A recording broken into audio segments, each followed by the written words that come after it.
Tetragrammaton.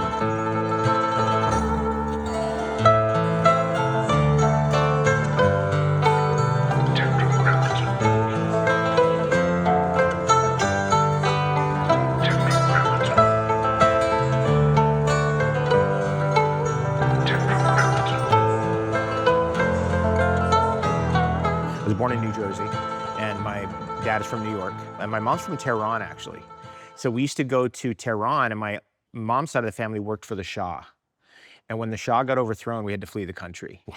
And that kind of sent us inevitably to California, because my uncle had moved to California, and we started coming there in like 1977, 78. Do you remember the food in Tehran? Yes. What was that like? Oh, the Persian food it's just incredible. I mean, you know, these civilizations, right? Middle East civilizations, African civilizations, the longstanding civilizations, even Mexican civilization, they've got it worked out.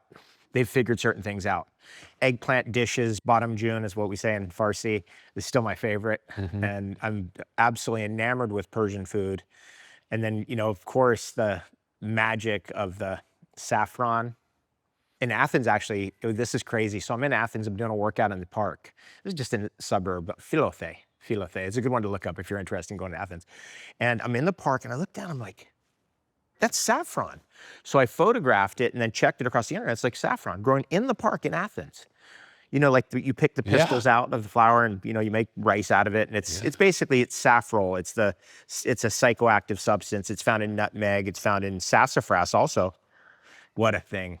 What a thing. Yeah. And just the way the Persians revere that and how it fits into their culture. And it's actually, you know, the saffrol compound, which is, you know, it's a carcinogen, but it can be tweaked into things that are heart opening. Let's just say that, because it's MDA. And India as well. India as well. Yeah. Yeah. And the Persians and the Indians have such an incredible long history together.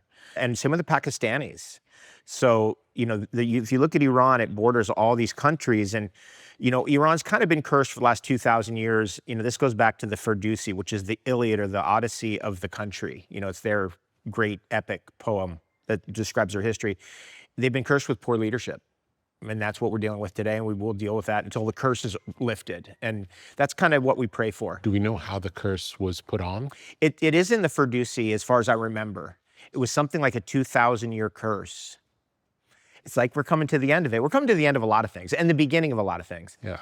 When did you move from the East Coast to the West Coast? In 1980. So in late 70s, 77, 78, 79, even 1980, that summer we came to California to stay with my uncle. My uncle's right on the border, actually. How old were you about? I was about 7, 8, 9, 10 years old. Kid. Yeah, I was a kid. And that's when I started growing avocados. In 1978, I planted my first avocado. That's where I got the name. Yeah. And I've been just a lover of avocados ever since. And back then it was kind of a thing that was like, it was like a delicacy. Yeah. You know what I mean? So we got one slice of avocado with dinner. You know, that was my first impressions of avocado. And over the years, just the way it has evolved to become a worldwide food is epic. It's epic. And it touches my heart because I'm so deeply connected to citrus and avocados from growing them, you know, as a kid.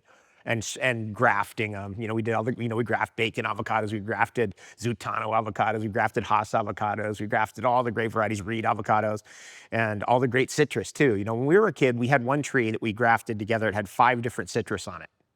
And I still have that love. You know, like we have at my house over here, we have 4 different cacaos on one tree. Amazing. Just from those experiences as a kid. And that's the gift I love giving to kids, by the way. It's a very magical thing to see a tree with different kinds of fruit growing on it. Yeah. It's beautiful. It's beautiful. It's fascinating. And it's also, I just love the nature of how the tree gains a personality over time. You know, it's because I've been here almost 20 years. I've been here 19 years. And some of these trees have personality now. Yeah. Let's say you were to graft a lemon into an orange tree. Mm-hmm. Would the oranges change as well? Or do they really stay separate forever? Okay, so let's say you're grafting onto an orange rootstock. Yep. The orange that's on there and the orange rootstock will stay the same. But the lemon that you graft onto it will never produce proper seeds. The seeds might be viable, but they're always a throwback. In fact, I brought one. This is what you get. You get something crazy like this. Like this is some kind of Jurassic throwback of an original lemon. Here, check it out. So it's a lemon the size of a grapefruit and it's round. Uh-huh. And if Like you a pick into it, if grapefruit. you smell it, you can get that lemon. Yeah, There's a little bit there. yeah, But that's what happens from grafting, is yeah. that it doesn't breed true to seed. So you get some kind of throwback to the original citrus. And the original citrus is like Jurassic. It's real thorny. It's sometimes very difficult to consume, right? It's too strong, or it's too bitter, or it's too sour. And it definitely does revert back to the sours. You never get a sweet one if it reverts back. It always goes back to some kind of primitive lemon or primitive lime or kefir lime or something like that. Are blood oranges naturally that way, or is that something that was grafted and turned into something? Good question. Well, it has to have come from, okay, so what gives it that red color is hesperidin, which is really interesting because that's kind of a red compound that is very strongly purifying of blood. And so this is a thing we can get into, which I am absolutely enamored with, which is this idea that the color pigments in the food tell you what the food does. So red food, red pigments, or it's blood and cardiovascular system. It's just obvious. And everything in nature, to me, to my mind, is always obvious. It can be understood by a 5-year-old. So when we say blood orange, it really does affect your blood and purify your blood. It had to have come from an original strain at some point, and someone was breeding true to seed. They weren't grafting. And once they got the one that they liked, then they graft that one. That's like how Haas is. It's how all the great varieties that we hear about, let's say like a Ponderosa lemon or a Meyer lemon, those are all grafted varieties, so you know what you're getting. So if you're someone who's like, okay, I want to put my 10 trees in the backyard, you want to know what you're getting, so you're going to get grafted trees. Here, like for example, a lot of people like the Charwell avocado. Tree doesn't get too crazy, but that's not me anymore. Yeah. I grew up with that, Yeah. and now I want to breed like avocados that breed true to seed. Yeah. And have all the things that you want about the avocado. So for example, you want an avocado that doesn't have a lot of leaves. You want to be able to see the fruit. You want an avocado that's not too big. It doesn't get out of control. You know how it is in the jungle. It gets out of control. I mean, I've got an avocado tree that's the size of my house. Yeah. And I was going to cut it down, but that night, right before the guy was going to come over and cut it down, I had a dream, said, don't cut that down. The guy shows up that morning, comes up the stairs and said, bro, I can't cut your tree down, bro. I had a dream, could not cut it down. I said, that's it stays. Yeah. So those kind of things happen. And avocados can get out of control. So I've been breeding for a certain type of avocado, which I'd love to gift you actually. I have to go up there and cut a few down because it'll never get too big. It'll never get too bushy. You can see through it. When it fruits, half of it's fruit and half of it's leaves. Yeah. It has a long peduncle, which is the thing that attaches it to the twigs or the stems or the... What's interesting about this is that, you think of an orange as a thing, whereas you can become a connoisseur of oranges, and there may be how many varieties? Let me tell you something. I grew up as a citrus farmer in San Diego, right? In Southern California there, and on the border. All these years later, so I was living in Texas for a period of time. I had to move my business to Texas. I wasn't really happy with what's going on in California. I think a lot of us are in that boat. And this is the most amazing thing. A friend of mine, he's like, dude, you got these citrus, and it snowed. And usually when you have a frost and a snow in Texas, especially South Texas, it's going to kill the citrus off. And he's like, oh, no, this citrus survived perfectly on your farm here. And I was like, what are you talking about? It's like, everything got fried. What are you talking about? I get back there, and sure enough, in the corner of this farm are 15 what are called citrus trifoliata. This is the most amazing thing, Rick. This is one of those things that it just rocks your world. I couldn't believe that all my life I didn't know about this. So we know how great lemons are. We know how great limes are. And it's great to have a fruit with no sugar, right? And that's such a cool thing. There's an orange with no sugar. Wow. And it's good. Wow. Yeah. I'd love to try that. And it's a zone 6 orange. Like a friend of mine's growing it in front of his house in Pittsburgh. And I'm like, it's like, Jim, is it really growing in front of your house in Pittsburgh? He's like, yes. It makes it through the winter. He's like, yes. It makes it through the snow. Yes. I'm like, what? Yeah. That's wild. It's wild. And the story of how that citrus came to America is nobody knows. Like, most people say, oh, yeah, sometime early 1800s, it came over on a boat from England. Originally, it comes from China. But there's evidence it's been here since the Virginia colony. And it's spread wildly out of the Virginia colony to the south and has been growing wildly in the south all the way to Texas. I had no idea. Amazing. But it's good. And so I've done many, many fasts with that as my no sugar, instead of lemon or lime. It's a sugarless orange. How do you describe the taste? What does a sugarless orange taste like? It's so friggin' good. I mean, because I'm an orange guy. For me, I can live on navel oranges. You give me 20 good California navel oranges, I'll eat the peel, I eat everything, the whole darn fruit. It's like that. It has the orange Is the flavor. peel okay to eat? Well, with a lemon, yes, you can eat the outside. With the lime, you can eat the outside. With the trifoliate orange, maybe not. But the seeds sure have a very strong antifungal element in them. All citrus does. And so it's good to eat a That's few why the citrus. seeds are bitter when you chew yeah. them. Yeah. And it's good to have that occasionally because, you know, it's a sweet fruit typically, you know, when you're eating citrus. You want something that's bitter that's going to kill off the candida and kill off the, you know, yeast, the things that feed on that sugar. You know, nature's logic's always correct. Yeah. Right? So tell me about your diet in those days. You're new to avocado. You get turned on to avocado. Were you eating a standard American diet at that time? Yeah, but my uncle was like, nope, you guys can't have that. No sugar, none of this candy, none of this. And we're out on a ranch. If you're walking to a store, you're walking miles. So we had no choice. Yeah. And that's when I became conscious about food. And that's when I became conscious about, because we would go back to the East Coast, to New Jersey, New York, and, you know, then we'd have Yoo-Hoos or whatever was happening over there, and big change. And so I always kind of looked forward to the summers at my uncle's house for that reason. It was like something. And then as you get, you know, 14, 15, 16 years old, it was kind of like, yeah, no candy, no sugar, that kind of thing. And then we got into the raw foods when I was about 22, 23 years old. And that was Do you remember what was the triggering event that started the raw foods? It started when I was in university and started reading books on health, and I read Fit for Life, and there was it said the word in that book, raw foodist. And I was like, a raw foodist? But that just made sense to me because, you know, you don't see a gorilla cooking something, a horse isn't cooking anything. It's like, it was a real sensible idea. So I thought, oh, I'm gonna look into that.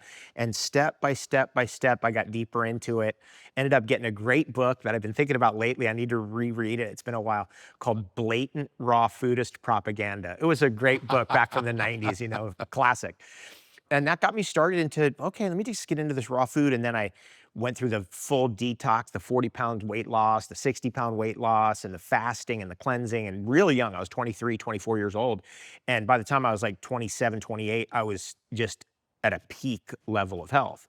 But then I didn't really understand the things like, you know, cholesterol and things you need from the animal world, right?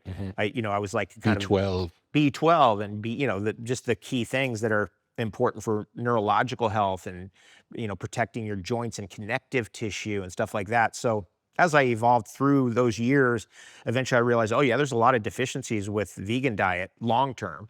And some people can go longer, and I went long times on long years, you know, 17 years as a vegan, something like that. And then I gradually got back into being a vegetarian. I'm a vegetarian today. And it's not about like what's right for everybody. It's just, that's what I want to do for me, you know. So what's included in your diet that was not in your diet when you were vegan? Eggs. Eggs. Oh, I love eggs, yeah. What a cool thing, just have Eat eggs chickens. every day? Not every day, but Mostly. mostly, yeah. And then I love a really good like sheep cheese or a chev. You know, those are epic. And that's something I did not eat for so many years. No cheese, no anything like that. Raw milk or no? No, well, I will now if it's a quality, let's say it's buffalo milk. Yeah. Yeah. You know what's trippy is that I can eat like animal foods that are, you know, vegetarian, and I can digest them properly. Fish or no fish? I don't do fish. No, I don't do anything that involves killing. Did you ever do fish? I was never a fish eater. Nope. I was always I want to get into this with you. I thought this was a cool area to get into about, you know, everybody asks, what's the right diet? And it's really, I love what Rudolf Steiner said. He said, there are as many diets as there are human beings on earth. That's the truth. That's the real truth. Yeah. And so you have to kind of, you know, use some parameters. So for example, you know, if you need to build blood, you go to red foods.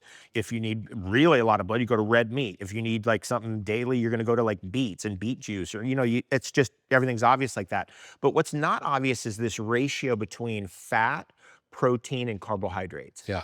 And most people do well on a high protein, moderate fat, low carb. That's where most people are at.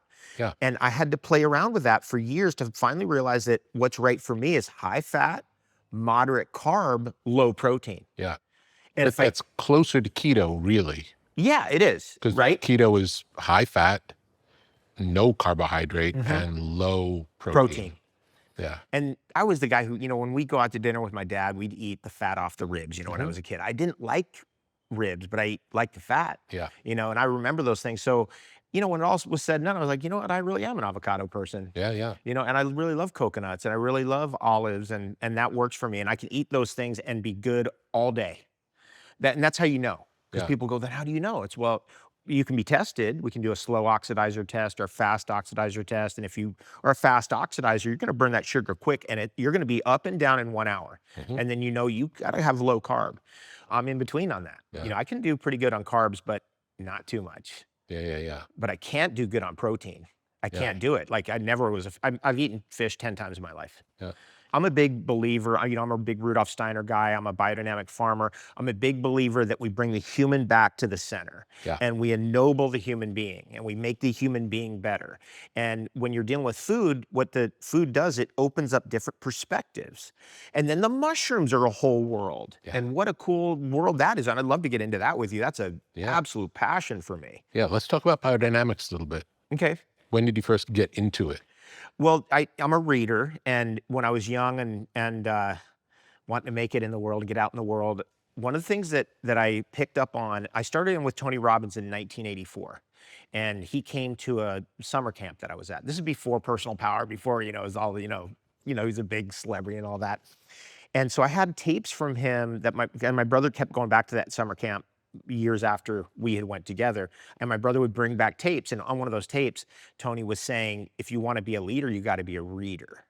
And he said, if there's people around you who are geniuses, they're doing something different than you. You need to find out what they're doing. If you want to get the same results, find out what they're doing and do the same things. Yeah, learn from successful people. Exactly, yeah. And I thought, okay, that makes sense. So I went and talked to my friend Kevin, who was my cousin's best friend out there in East San Diego near the border, my uncle's ranch.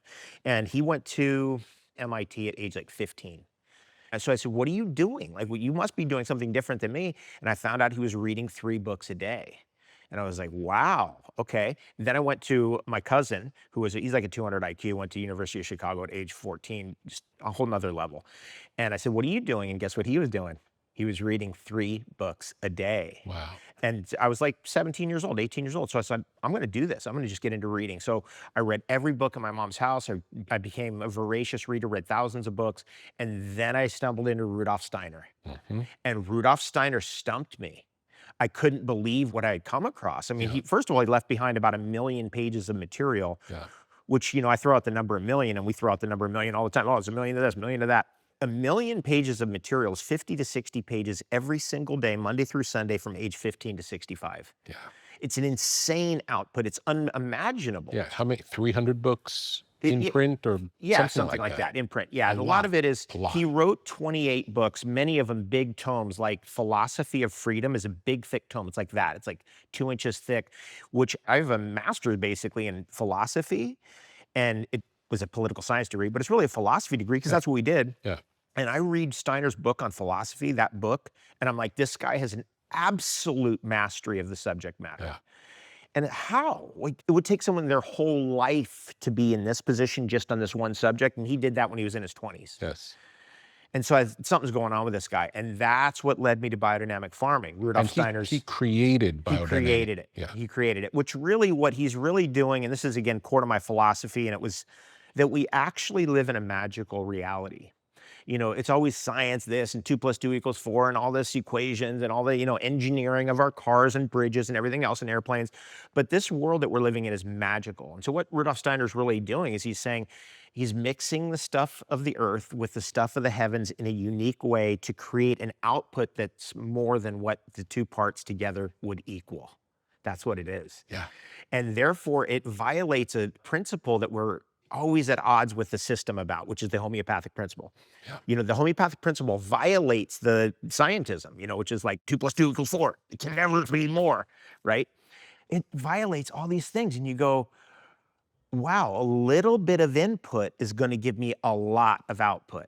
Because ultimately, let's say I'm making a biodynamic prep, and we'll say it's biodynamic prep 500, which is you take the lactating cow poop and you put it in the horns, you bury it through the winter, then you dig it up, and then you mix that material, which isn't a whole lot of substance, into a barrel, let's say a 55-gallon drum, and you swirl it one way for a minute. Then let's say you're swirling clockwise, and you're going to go, you go down in sound, you sing to it, and then when you swirl the other way, upward counterclockwise, you go, whoa, and you go higher for a minute, and then you just do that for an hour. Then you take that stuff and Yeah. you go and spray it on all your plants. Let's say it's Biodynamic Prep 500, and let's say it's coming up. Actually, we'll probably do it in March. Do you do it Saturn. every year? Is it an annual thing? It's an annual It's thing. an annual thing. Okay. Yep. And sometimes, you might, like in this particular thing I'm about to describe, you might get 2 cracks at it. You might get 2 bites at the apple because it usually happens in March and May. It's when the full moon is in opposition to Saturn. And when those are in opposition with each other, then like the moon would be in the sky and Saturn is below, then you have huge fertilization potential for root growth. And that's what the 500 prep is for. And so, So as wild as that sounds, on the other side, we know the phases of the moon impact waves. We know that. 100%. Everyone knows that. You can't get a suntan at midnight. Yeah. The sun and moon affect you. We know these things. Yes. So the idea that it has an effect that we are not aware of, it's very possible. Yeah, it's likely. It's certainly not unrealistic. Right. Agreed. Right. Because you get people who just don't understand astrology, or, when I say astrology, I'm not talking about like the, here's your horoscope thing. It's not Right. that. The positions of the heavenly bodies have an effect. And it's just like you can't get a suntan at midnight. It's obvious stuff. Every cop knows that on a full moon, you got to be on your guard. more You got to be stuff on your happens, game. More yes. stuff happens, right? Anyway, so this opposition will have an effect on roots. And I'm telling you, you can feel it happening when it's happening. So we'll go around in the evening, usually on that day, and we'll spray the roots of all our favorite trees. And something happens. It's profound. And then if we're lucky, we can get one another time in May. And that's it. For that prep, that's 500. And then you do 501 and 502. Now, Rudolf Steiner is prescribing really a form of magic. That's what I'm trying to get at. I See what think I'm of saying? it that way. Yeah. But also, It's very measurable. it really makes sense and it's measurable. It's more like alchemy. Yes, it's alchemy. Yeah. Yeah. In my mind, alchemy and magic are synonymous, right? Because alchemy is also it's a way of mixing the stuff of the heavens and the earth together in a unique pattern or unique strategy to create an outcome that is more than the sum of its parts. Yeah. I mean, your thing is music, and I mean, you've done a lot of records, I assume, and probably many that I like, but you're trying, I think with music, and you correct me if I'm wrong, you're trying to create something where what the band does and what is happening, what the final product that is put out is more than the sum of its parts, right? Is that Yes. a reasonable statement? Absolutely. And it's out of our control. We respect the fact that something happens that it's not better because we're trying to make it better. We're giving it space to allow it to be better. That And forces. sometimes it does and sometimes it doesn't, but you have to be really patient. Yes, I love that. And that's the philosophy. It's like you let the forces of nature work. Yeah. You let the divine powers work and you just allow. And I think a big part of farming and a big part of just, living in harmony with nature is allowing. And I think that's also a big part of wisdom, is just being comfortable with the unknown. Yeah. And Is there mystery. more to biodynamics than just the input of the heavenly bodies? Or is that it? Well, that input and all, let's say Biodynamic Prep 500, 501, 502, 503, 504, all the way up to 511, something like that. All of that input is going to create more robust food. And the idea of the biodynamic farm is that the biodynamic farm becomes a place where, for example, let's say you have mentally handicapped children, homeless people, people who don't know how to fit into society. The biodynamic farm becomes a place for those people, and that's how Rudolf Steiner described it. And that's really what it is. And I've seen that in action, and it is really epic.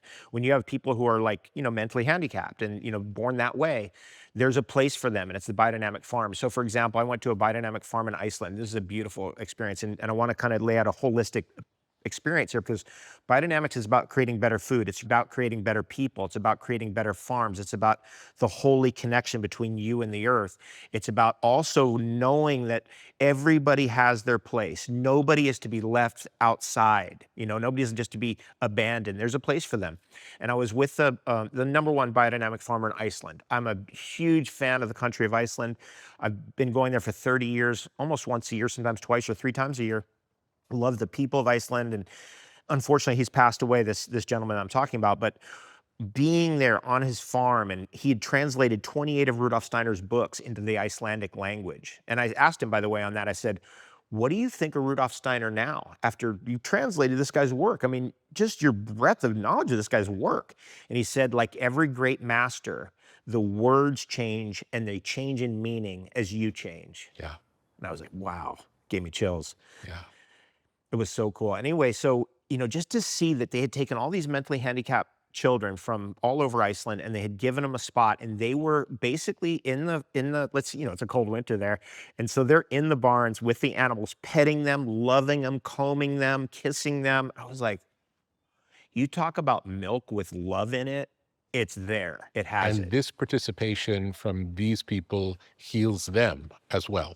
It was perfection. I mean, then you see, like, we're so brainwashed with like, oh, this kid is, he's born mentally handicapped, or, something's wrong with this kid, and, so, he's autistic or whatever. So that, we're in that mindset that something is wrong. Yeah. There's nothing wrong. Yeah. I just want to diverge, because one of my favorite garments that I have was given to me by a very dear friend of mine. I went over to his house and he pulled his shirt up and I was like, oh my God, he had a cancer. And he was an old friend of mine. And I was like, I saw it and I was like, he's not gonna make it. Black growths all over his body. And he showed me that and he said, oh, and we had like kind of a parting moment of like, I'm not gonna make it, bro. And so he gave me a gift, and it was a Rudolf Steiner jacket. And this kind of fleshes out this biodynamic idea, because Rudolf Steiner basically said that on a biodynamic farm, you have people who are mentally handicapped or autistic, and so they don't have an ego construct like we do. And therefore they have certain powers. And one of the powers is that they can take, let's say, I'm just going to lay out how this garment was made that my friend gave me. That in the highland peat bogs of Iceland, in the highland peat bogs of North America and Canada, and highland peat bogs of Scotland and in Norway, we have evidence of, for example, in Scotland, of them pulling out Scottish kings 2,000 years later, and they're still intact. Their organs are still intact, their skin's still intact, the tattoos are still there. What's going on there? And Rudolf Steiner said that in those areas, the forces of evolution, the things that break things down, are arrested. And therefore, things mummify and can't move through the process of evolution and recycling. And therefore, the spirits and souls of those beings can be trapped there. And this gets into the whole thing of the mummification of the Egyptians, and that's a whole nother story we could get into. Does it have to do with cold or no? Yes, it does have something to do with cold, although it could happen. You could have mummification happen if you got, say, deep into the earth and you were protecting that body from forces of recycling. And there's something to be said for this idea that if you're mummified, you can't reincarnate back in here. That's a Rudolf Steiner thing, because there's part of you still here. And that's interesting. yeah, and so it's a very interesting angle. I'm a believer in reincarnation, not because I think it's a good idea, but because the science is there. Yeah. Ian Stevenson, Max Tucker, Dr. Brian Weiss, Rudolf Steiner, and many other amazing. Paul Pearsall wrote a great book on cases of kids who had memories and information they couldn't have had. Thousands of cases. So anyway, come back to our point with this jacket. In those peat bogs, there's only one plant that grows, peat. And we know the peat bogs because, they go in there and they'll cut peat bricks out and use it to burn, and, because it's kind of a useless material, supposedly. At any rate, that peat material can be woven into an animal fabric. And when a person does that who has no ego construct, they can liberate the spirit of the bog and bring them back into the forces of evolution and the forces of life. And they will be then connected and attached to that garment. They will be actually obligated to protect the wearer of that garment. This is the garment, the jacket that my friend gave me when we had that fateful meeting. Amazing. It was amazing. Now, I have worn that garment for over about 10 years. I'm telling you, I have had incidents happen. Like, I was arrested at the border this is at the Coots border, coming into the United States in December, on Boxing Day, December 26, 2020. And I'm coming across the border and they arrested me. And I was at the border. I'm like, for what? That's what I was wondering. Okay. So I had that jacket on every time I'm in that kind of situation. I got that jacket on, I put that jacket on tight, and I was like, okay, I don't know what this is, but we're gonna find out. After a while, one of the cops comes in, he says, by the way, this is the Coots crossing, between Alberta and Montana, so Canada into the United States.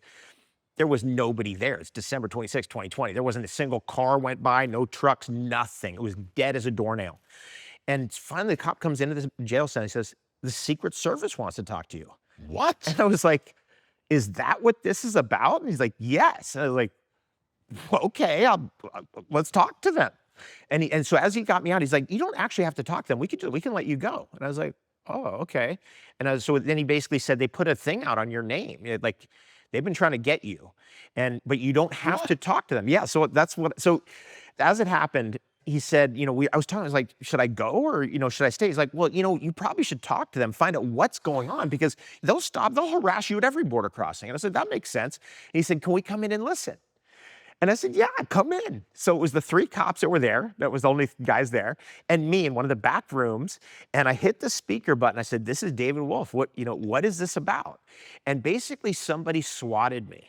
Somebody said I was going to kill the president or whatever. It was just BS. And the cops there were pissed off.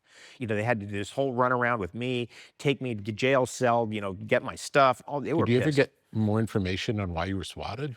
I think I know who it was. It was a person. It was a person who was trying to get me, and yeah.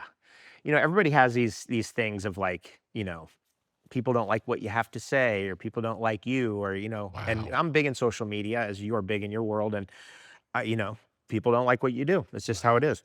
But anyway, me and the cops there, we had a good laugh and we had a good time. And they carried my stuff out to the truck.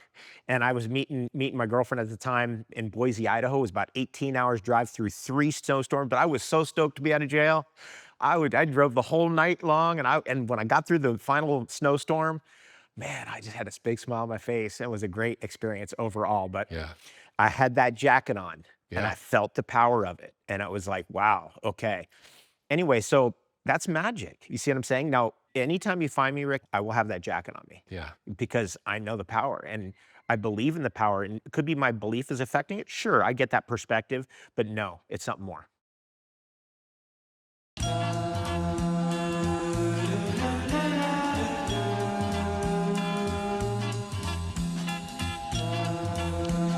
LMNT, Element Electrolytes.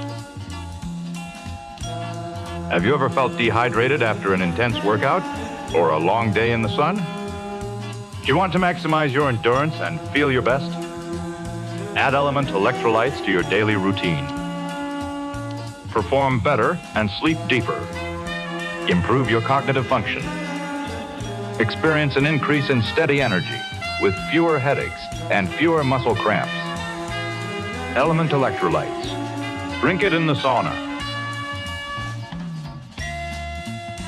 Refreshing flavors include grapefruit, citrus, watermelon, and chocolate salt.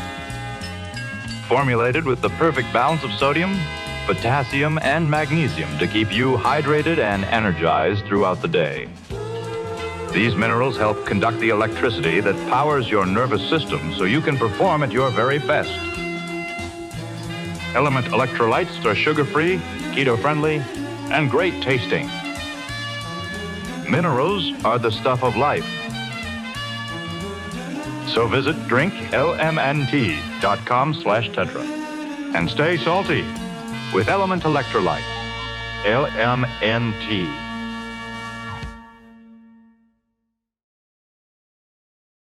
Tell me a little bit about the manna of Hawaii. Oh man, you're getting into my favorite subjects. When you get off a plane in Hawaii, you know this.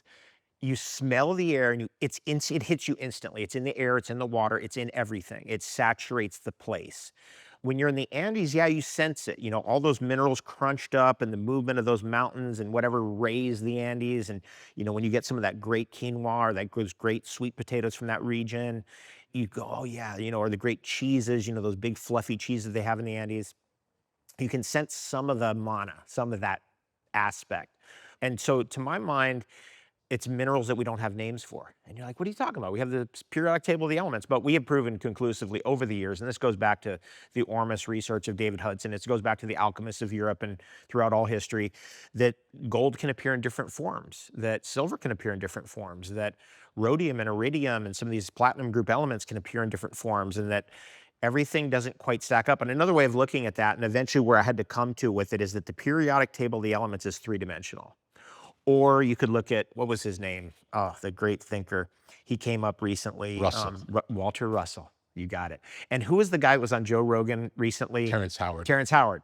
So, I love Terrence Howard's philosophy because it breaks the mold. People are like, well, this isn't accurate. What about this? And what about that? And it's like, look, you explain to me how 1 times 1 is 1, but the square root of 1 is not 1. And then we'll talk. Yeah. So this is also fundamental to my philosophy, is that no matter how rational you think something is, like our numbering system, 1 times 1 is 1, but the square root of 1 is not 1, that's irrational. So there's an irrationality that's impregnated into everything in this reality. That's just obvious to me. It's like, how do you have a brand new baby with all this potential, all this amazing future, if entropy was the only thing happening? It's not. It's ectropy. There's an organizational force that comes in. There's the irrational and there's the X factor. Our lives have been saved at various times by bizarre things that occurred that it's an X factor. You go, it's irrational. And to me, that's what's bleeding in the energy, is the irrational number. That's my personal philosophy. Yeah.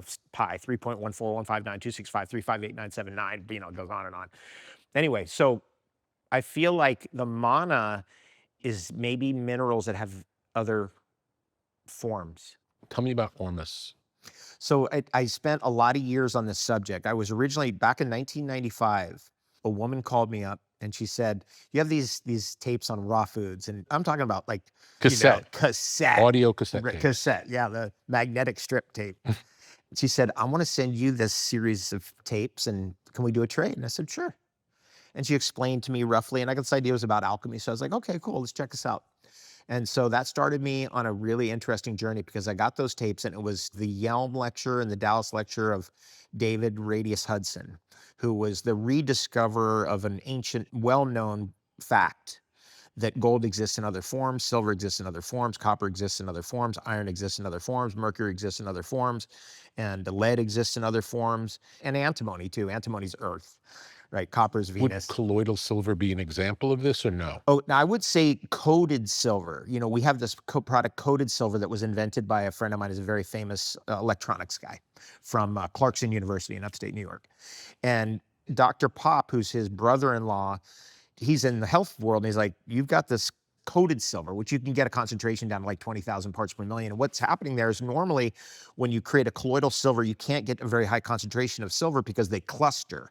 That's why we make chains out of silver and gold and metals, because metals have a tendency to cluster with themselves. And that's a problem with silver if you're using it as a medicine, because it clusters, and then when you ingest it, it hits one spot of your digestive tract and it's too much in one place, so it can injure your healthy microbiome, your healthy bacteria and probiotic arrangement.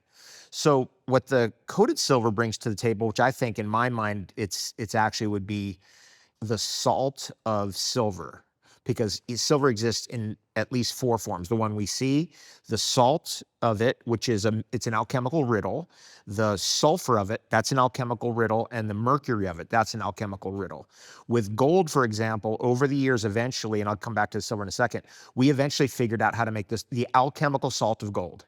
We figured it out, and it was a long process, and I figured it out from starting with gold. You starting with gold. You're starting with gold, and then you push it back into its Ormus form. So to give some hints, everybody, to the Ormites out there, people are interested in Ormus, what you're trying to do with gold is you're trying to remove the energy it's picked up from the enzymes of the environment, the sun, the weather, the elemental forces. Once it's come up to the surface and been brought into the elemental forces, it pops like popcorn and becomes actual metallic gold. Explain what you mean pops like popcorn. It's in a different form in the earth. And so, yes, there can be metallic gold in the earth, but most of the gold in the earth is not in a metallic form. It's in the form of a ceramic, and it would test as aluminum. Would it look like aluminum? Like the rocks of Eastern Canada have a high amount of aluminum in them. They have a weird specific heat. They get cold real easily, but it's a real light rock, and it's just a high aluminum rock. And therefore, to my mind, I'm like, oh, there's Ormus gold in this rock for sure, 100%. And what we do to get the Ormus gold, there's different ways to go about it. I've had it pop out of, here, let me just tell you, if you're asking me about popcorn, like popping like popcorn. One way we've gone about it is you can trap very high Ormus. I don't know what that word is. I'll explain it. So we call it trapping. So it's a vortex trap system where you're running water through a sink, let's say, like you can think of your kitchen sink or just think of your bathroom sink, and the water's spiraling down the drain. The outside of that sink has magnets on it that are North Pole facing in. And then you enclose that sink up so that the water eventually goes, it's like a cylinder, okay? But it can drain out the bottom. But it spirals so strongly in there that it can also push out the top. Does the water act differently with the magnets? Yes. What does it do differently? These type of high energy particles or Ormus particles or strange matter that's in water, and it's in certain waters in particular in very high amounts, and I'll explain this as we get into this because I've had 30 years experience with this. Yeah. It's in certain waters in very high concentrations. And that stuff will try to get away from the magnetic field because the magnetic field will erase its memory is what we suspect. That's my guess. And so it will try to run up. So when let's say we have a cylinder, let's say it's a cylinder like this right here, okay? Yeah. So we're spinning this, I'm sending the water into this at an angle and it's spiraling down, it's going down here. Let's say it's like a funnel. It's a funnel, yeah, like a funnel and with a cylinder on top, yeah. Okay? And the water is spinning around the inside of the outside of the funnel. Yeah, and going down the drain. And going down the drain, but it's not going straight down. It's spinning around. It's spinning around, right. Swirling. So you're swirling it. And water loves that swirling action. Water loves to be swirled and twirled, and it doesn't like straight lines. Is that structured water? It will structure the water for sure because you're spinning it. Now, when it goes down the drain, there's a part of the water body that wants to centrifugate. It wants to move outward and down. But there's also part of that water body that wants to centripetalize, which means it wants to move inward and up. And so what we're doing is we have a straw that would be right in here. So imagine it's spinning, it's going down the drain. So a straw at the top. A straw that goes in. Yeah. And then that straw, when it's in here, is like Swiss cheese. It has holes in it. Yeah. And it might even have a wick in there so that it's able to wick the stuff that wants to come up. And then that goes into another tube that then goes into another one, another vortrap. That then goes into another vortrap. That can then so goes a vortrap spins water in a magnetic field. In a magnetic field. Allowing the water to escape both down and up. In some ways, it separates. It's separating the water body. That's it. You got it. It's separating a fraction out that would have a higher Ormus content or higher strange matter content. Okay, now, there are certain springs. Now, I'm a spring water hunter. It's people who know me, they know that about me. I've hunted over 400 springs. Tell me about that springs. too. You've told me about that. I'm a Victor Schauberger guy, a Ormus guy. So over the years, I've hunted down over 400 springs all over the world on every continent except Antarctica. When spring water comes up out of the earth on its own accord, something very fascinating is happening. It's like the water will come out of the ground at let's just say 48 degrees Fahrenheit. The ground temperature is 58 degrees. That doesn't make sense. How is it coming out colder than the ground right next to it? What about osmosis, diffusion? It's supposed to be the same temperature, but it will be colder, significantly colder. And the colder that the water comes out, the better it is. And so this phenomenon tells me that there's a whole missing element to our sciences. What's causing it to be pulled up? And it's being suctioned up, by the way. And that's it. I love that subject. I'd love to get into that with you. We'll hit that one step at a time. So it doesn't come up because of pressure. Right. Then it would heat. Some springs do, and they'll come up and it'll be like hot springs or, ground temperature springs. Some springs, like we have at our farm here in Hawaii, it's going to come out because the mountain's full of water. It's a seepage spring. The mountain's full of water, and eventually it seeps out because it just can't hold any more water. That's what we have in our front yard. Like an overflow. It's an overflow. So there's a seepage spring. Then there's also a forest spring, a wicking effect created by the forest, which really is it's vortexing phenomenon that's pulling the water up and on top of mountains, for example, or hills. And then there's what we call primary water springs, which are in seams where there's volcanic activity. So for example, you've probably been to Byron Bay, Australia. You have a very ancient continental shelf, and busting through that is volcanic activity. And in the seam of that, you're gonna have great spring water, which is primary water, which comes from deep in the earth. It's, like when Mount St. Helens happened, you have the explosion and the volcanic activity, but then you have a very difficult event to comprehend afterwards, which is you have a tsunami of water comes out. And it's like, where did the water come from? What do you mean there's a tsunami of water with volcano? We were never told about that. But if you look into these phenomenon, it's part of the phenomenon. And so what is believed is that in the deepest part of the earth, it's all water under everything. And it's fresh water. It's not salt water. We call that primary water. And so the primary water, where you can get it, is really good and will have a lot of the strange matter in it. And it can have so much strange matter. Describe the strange matter. So the strange matter is like a very high Ormus content. Let's say I did what I do at my house. This is my other place in Ontario, Canada. I have 4 vore traps on a spring. Our house is all spring water. It's not a well. It's a real surface spring where the water comes up on its own accord and then spills over. So what we've done is created a pool. So we contain it so it spills, as it's coming up, it has a nice pool to fill up, and then it spills over and goes down the hill into a creek. And we take that water and we basically use spiral pipes and pump it up to the house. And then I'll send it through all these vortex vore trap units. And then the final product will be, I'll bottle that, and that's what I drink, because it's a way of filtering the water without pushing it through a membrane. So I'm never destructuring the water. It's always even more informed. It's always even more vortex. Now, I might see a phenomenon like a spontaneous vortex in that jug. Weird stuff like that. But that spring, the one that I'm on, I feel like I've seen that. You've seen it probably, I feel yeah. like I've seen and people have seen this before, but they just, because the overlay of society or whatever the programming is, just, you didn't see that. Yeah. There's nothing here. Don't look there. Yeah. But there's things like that happen in this world that we're at that place now. We're starting to look a little more closely, and also to get out of our judgment, right? Because we don't know nothing. I don't know nothing about anything. I'm just exploring. I'm curious. If I took that system that I have at my house and I put it on like Chalk Lake, Ontario, which is a very high amount of this Ormus material in it, I could not contain that water in glass. It would disintegrate the glass. Wow. It has too many of those high energy particles, which now if you're listening closer, you're going, why is it doing that to glass? Because you've concentrated it out of its natural balance, and it's trying to use silica, the glass material, to anchor itself or stabilize itself. Otherwise, it's wildly out of control.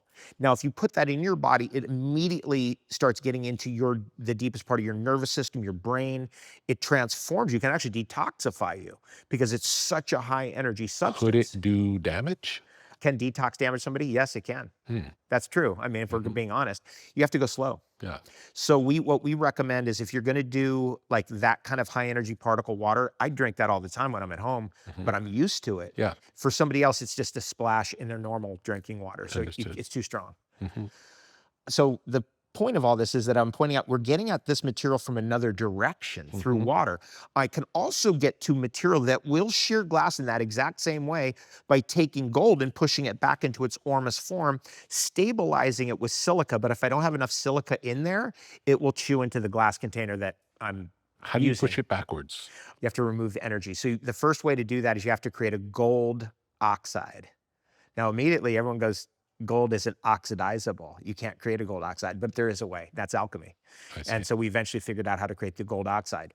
Then you have to push the gold And when oxide. you figured it out, is it like, oh yeah, of course?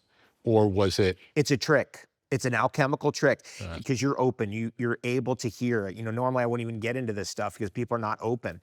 But basically, my discoveries in this field of Ormus gold prove conclusively 100% that alchemy is real, because it doesn't take a high technology. It just takes a clever person. And I was like, oh yeah. So the alchemists, going back, even back to Egypt and every place in between, they knew. They were able to figure this out. And so what we figured out is one piece of the alchemical riddle of just gold, of that one metal gold. So we figured out the salt of gold. And it's a sodium gold silicate, actually, the compound is. And interestingly, and I think you can comprehend this, it's a tetrahedron. The gold ion is held in a silica tetrahedron. So it's in the middle, and you have a point here, a point there, a point there, and a point there. So you have 4 points with the gold in the middle, so the other golds can't get to it. And therefore it's monatomic, and therefore it flips into its Ormus form and with its properties. It has different properties. What does it do? It makes any tissue that it touches younger, 100%.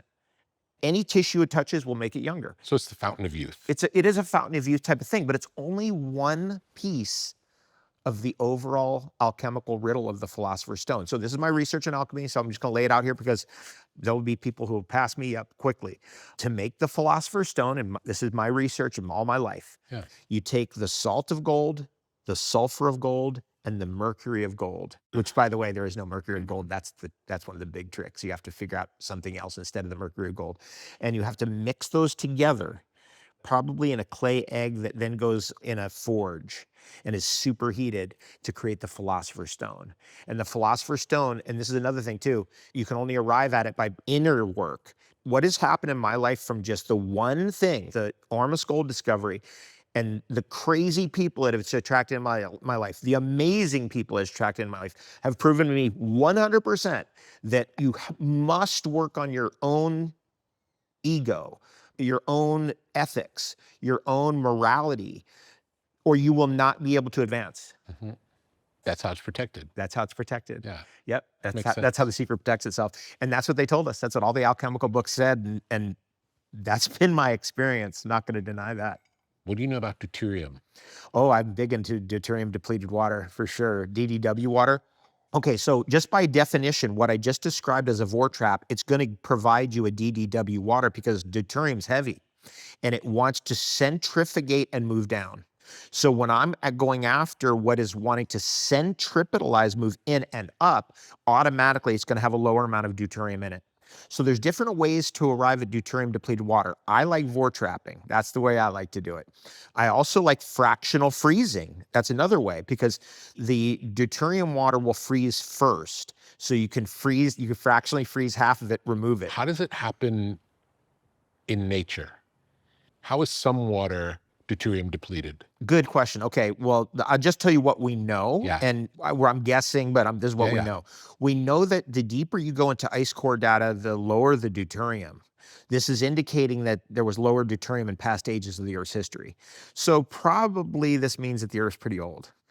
The deuterium increases towards the tropics and decreases into the Arctic and Antarctic. That's another interesting thing.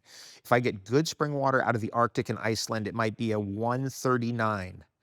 140 is considered deuterium depleted or lower. And so 139 of natural spring water is really good. So glacial meltwater or Arctic spring water, excellent source of DDW water naturally. What about DDW, being less, in the tropics and then in relationship to Hawaii? Well, in Hawaii, we also have other factors at work too. By the way, just like how everything progresses, this whole subject of deuterium, first of all, they said originally, like all hydrogen is the same, it's never different. And then some guy was sprouting tobacco seeds. What was his name? Paul something. Anyway, the scientist, he realized that he could not sprout seeds on deuterium rich water if it had too much deuterium in it. In fact, it was D2O, which deuterium is hydrogen, but it has an extra neutron in it. Tritium has 2 neutrons in it. In the beginning, they said it was all the same, but now we know that deuterium and tritium are toxic. They're toxic to life, actually. And so life, you and all the plants around you and your dog and your cat and everything on Earth is trying to excrete the deuterium and tritium. It doesn't want to accumulate it.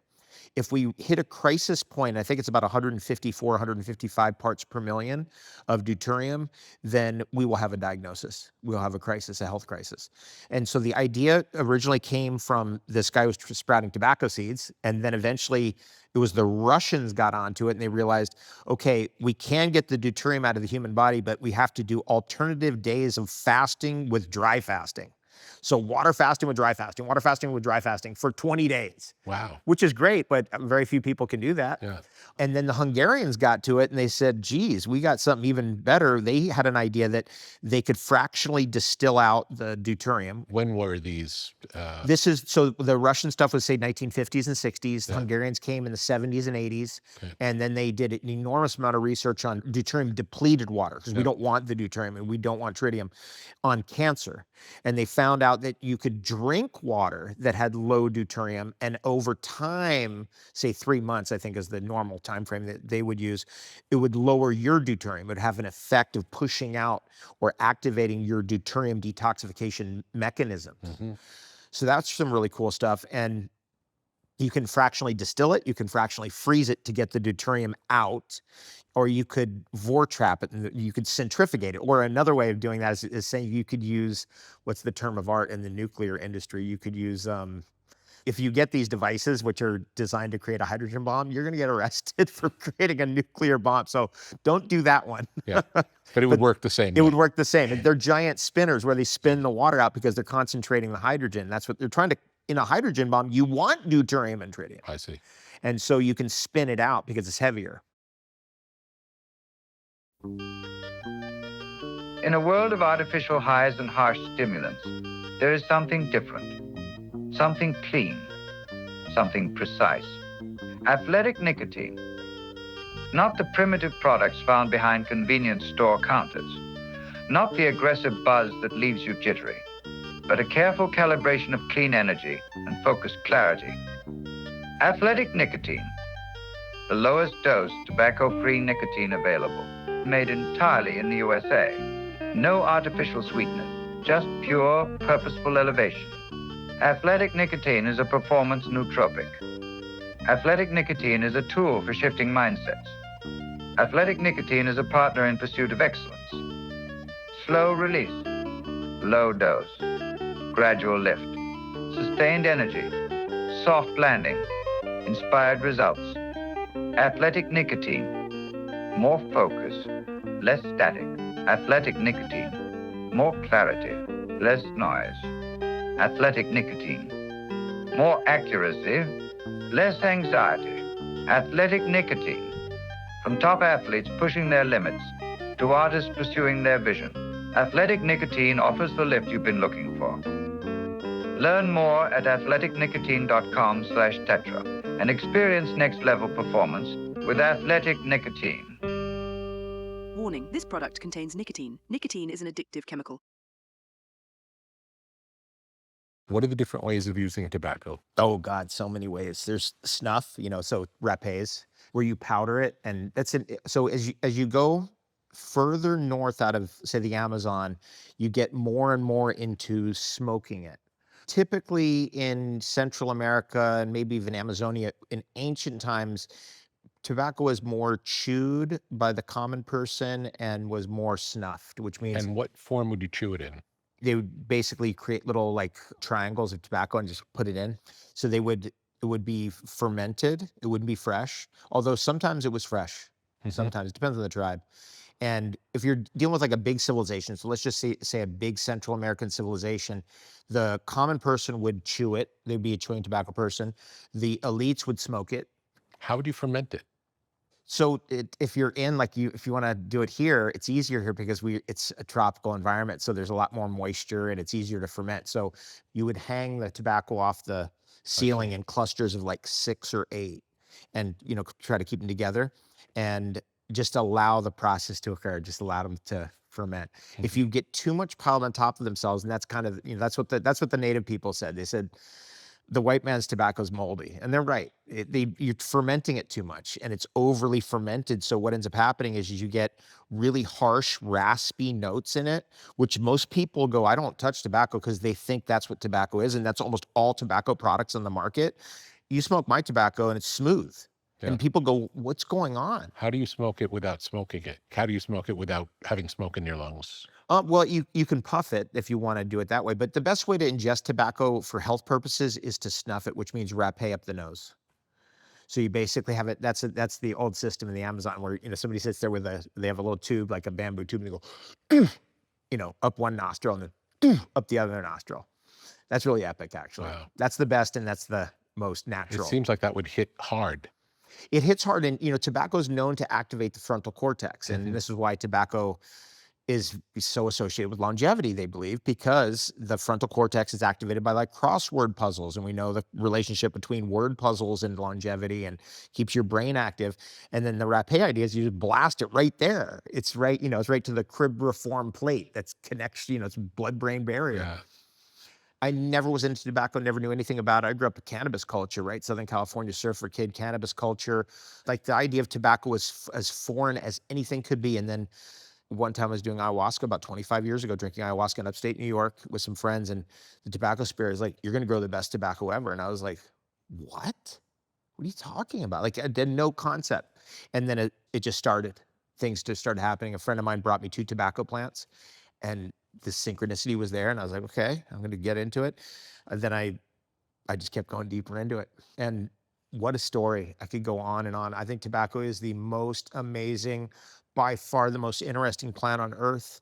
My favorite, I'm a huge plant guy, as you can probably imagine. By far the favorite of all of them. Really? Yes. Yep. Tell me more. Why would that The be? flower, the way it sneaks up on you. You know, this is really interesting. So the way I originally started growing tobacco on our farm is I would just put it in all the pots in the nursery, whatever we were growing. Say we're sprouting up cacao trees or avocados or whatever we're growing. In there with all the pots, I'd throw in tobacco seeds, and then it would come up where it wanted to. And then when we go plant the trees out in the yard, tobacco would grow there, and then sometimes it would move to some other spots. But inevitably, it all migrated right up to the house, right on the corner where we sit. So we sit on the lanai above, and it's growing down there in a like an L shape below. And so eventually I was talking to an Amazonian shaman about it. He's like, oh yeah, no, the tobacco wants to listen to you. It's not, you have to grow it where it can hear you. And I was like, what? That's amazing. Amazing. It's a miracle. It's like, I could take you to there and I'd show you like this. Yeah. I never planted You it. didn't This plant is where it it's there. growing. It moved there. It moved there. Yeah. And those kind of things tell you a lot. It really does. And the plant consciousness of tobacco is like, it's really important right now. And the lies are coming apart, you know. So this whole thing about nicotine is the most powerful medicine. It's not addictive. What's addictive in tobacco is pyrazines, and what the tobacco companies have been doing is spiking with pyrazines and burn agents like potassium nitrate and 800 different chemicals that they've added in. The longest lived people in the world are always tobacco smokers. They're not smoking the crap that's, you know, sold in, you know, cigarettes and all that. Yeah. Almost always grew their own. Why such a difference? So when you start zeroing in on tobacco, you start realizing this is the 0 point, actually. If you look Which the native cultures all knew. they all knew. Yeah. And so we're becoming aware, like the real thing is that, let's say you ingest tobacco as an enema. Let's say you do tobacco so you drink it, which is dangerous, but you know, it can be done. It's an emetic, but very powerful. Detoxifier, has to be done under supervision. Or let's say you do a rapé, or let's say you smoke it, takes your prayers right to heaven. That's it. Takes your prayers right to heaven. And your prayers are heard. And that's the whole thing. Once you understand that. And so the whole attack on tobacco has been about distorting that. It's all about breaking down that connection. Takes your prayers straight to Creator. Yeah. And I'm telling you, for all the years. Have you ever vaped it? You can vape it, sure. Yeah, you could press it into, like, I have friends who are really in the cannabis business, and they know how to get down to these rosins that are all without chemicals and all this other stuff. And I'm sure you could do that with tobacco, but to me, that's not my jam. Mhm. You know, my jam is I like smoking tobacco. I like making smudge sticks with tobacco. I like rapé, which is, or japé, which is the tobacco up the nose. Those are my preferred ways. But I also like just sharing, you know, the knowledge about it and just getting people's interest about it, because there's something the human race knows. Yeah. They know we're not getting the right story Well, it's here. supposed to be neuroprotective. Mhm. Supposedly it was harder for people to get COVID if they were smokers. That's right. Yeah, because it takes up the acetylene cholinesterase receptor site. The nicotine does. So the nicotine will block the COVID from getting into that receptor site. Mhm. That's actually what I did through the whole COVID thing, actually. I basically smoked tobacco through the whole thing. I just somehow got word of that early on. And I think it was from before, actually. Maybe the tobacco told you. Could be. But It's listening. yeah, So maybe it's listening. And you know, after years of using the Sonic Bloom in my office, you know, way back like 30 years What is ago. that? Sonic Bloom is a technology where you play Baroque music to yeah. your plants, and Yes, then the yes. plants open up, and then you spray them with a seaweed solution, like a Yeah. gibberellic acid solution, and then you can get crazy growth of plants. I grew 100 plants that way in my office just for fun. Yeah. And I noticed that the cacti never reacted to the music or anything, but the big leafed plants did. And then one day I was like, oh, they're like ears. The leaf is like an ear. That really changed my life. Yeah. And so whenever I look at the tobacco today, I've got one that's just right below where I sit, you know. Big ears. And it's got big ears. And it's Yeah. just listening. It's like, see what's going on up there. Wow. Yeah. Really, really fun. Tell me about the quality of food available today in general. And if you want quality of food, Where do you have to go to get it? You know, I was listening to RFK speak, and he said something that was so profound. He's like, yeah, we have the most toxic food, the most toxic dyes and crap in our food. And, you know, it's bad. It's as bad as it could be. But we also have the best regenerative farmers in the world. We have the best farmers in the world. We have the most advanced farmers on earth. And he's right about that. Yeah. The organic and biodynamic farmers that I know, it's incredible, best ever. Some of those people sell into stores, but I'd say mostly if you're really wanting to get it, you got to go to the internet. I was just with the Seatopia people. You know, I'm not a fish guy, but they have the certified parasite free, certified this free, certified mercury free, certified lead free, all the things. It's an internet site. I think it's seatopia.fish. I was like, what a cool thing you guys are doing. Rad. Yeah. You know? And so it's the internet. And So you're thinking like the Joel Salatins of the world? I love Joel Salatin. Me too. What a legend. Amazing. Amazing. Yeah. Yeah. Because what he's done with his polyphase farms is he's just created a new standard, which it's hard to try. If you're doing that kind of work, like I'm a farmer, I like being at home, you know, on my farm when I can be, unless I'm traveling to the next farm or doing something else. Building a business that markets into stores isn't my jam. I like just selling directly to the customer. You know, that's what I like. And it's just less time consuming. You know, chasing down stores for, you know, you didn't pay this invoice. Forget it. Who wants to do that? And the chances of it getting fresh to the user, it just slows down the process. Okay, speaking of which, these are fresh freeze-dried cacao beans. And look at that. It's so fresh, it vacuum sealed in. Watch. Wow. Try one of those. You ever had those? No. Okay, so that's the rawest chocolate product and the freshest chocolate product you've ever had right there. That's raw chocolate. It looks kind of like a almond. Almond in size. Almond size. Wow. Really interesting. That's for you, by the way, that whole Thank thing. you. Yeah. Isn't that great? Isn't that cool? You see the crunch? You see the power? Like, it's so fresh that it's not mealy in any way. It's got pop, it's got crunch, the flavor is there. So we just, how does this come off the plant? okay, so what's happening is we'll take a cacao pod like this, okay, and then we have like, you know, we're like Oompa Loompas in our little factory. We're cracking these things with a mallet, and it splits the pod open, and inside is the cluster of the beans, just like that. Yeah. With the pulp on it. And are there different varieties? Yes. Yeah, I'm a collector of such things, right? So I'm sure I have the largest variety of genetics in Hawaii of cacao. I've got like 36 different genetic clusters of cacao. And so you'll see the difference like between that and this, and you see how much different that one is, and then this one's different very again, different color, different size. different colors, you know. Yeah, feel the weight on that one. Wow. Yeah, so that's an orange there. Anyway, so the original idea of all this is, you know, we crack it open and we get it into this, you know, freeze-dried form here, and then we just send it directly to our customers. The idea there is that when you get one of these, you're also getting a mix of all this.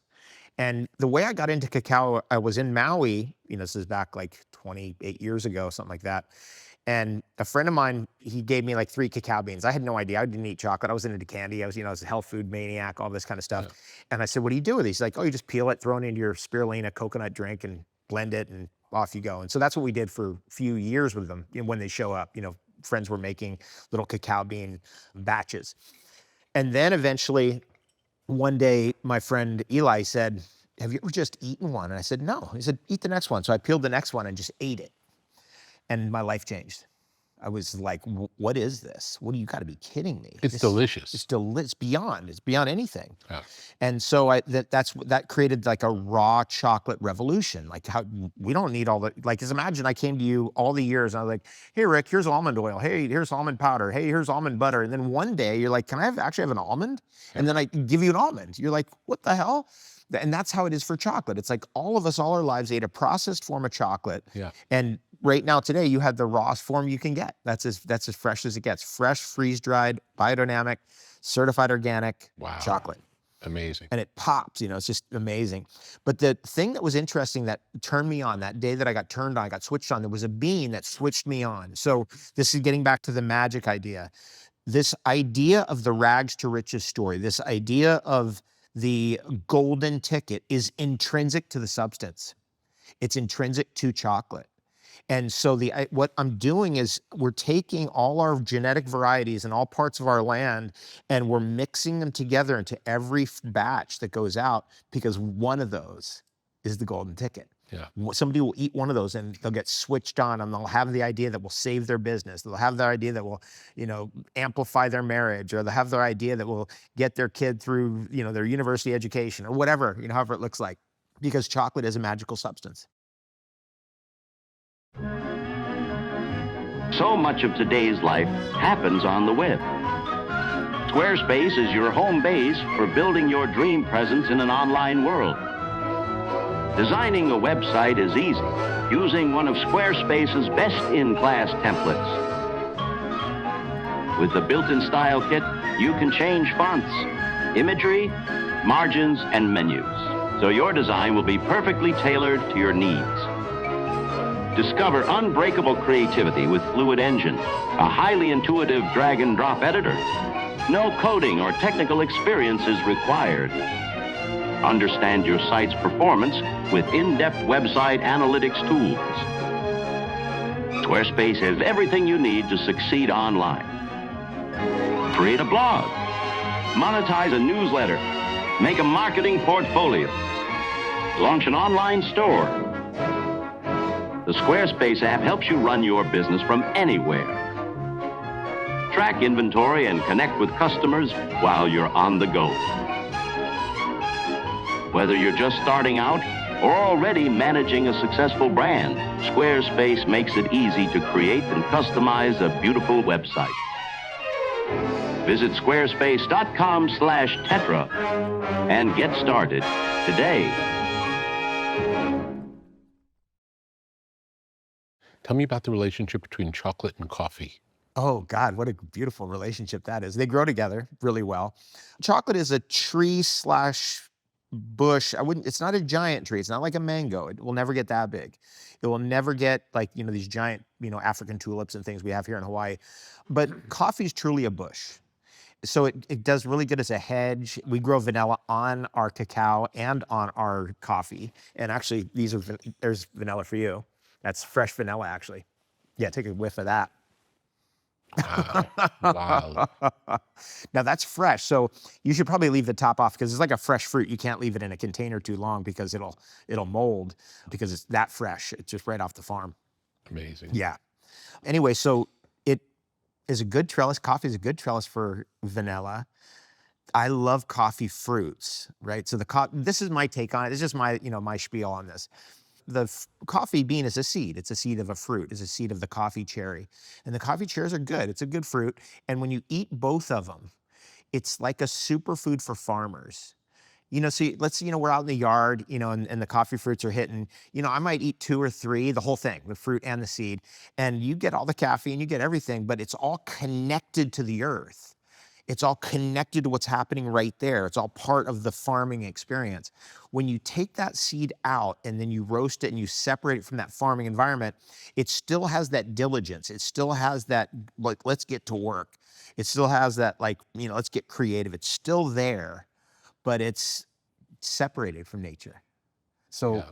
I'm not a coffee person, but I'm definitely a coffee cherry person. Yeah. So I love it the fresh way. We were talking about the quality of food today. Mm-hmm.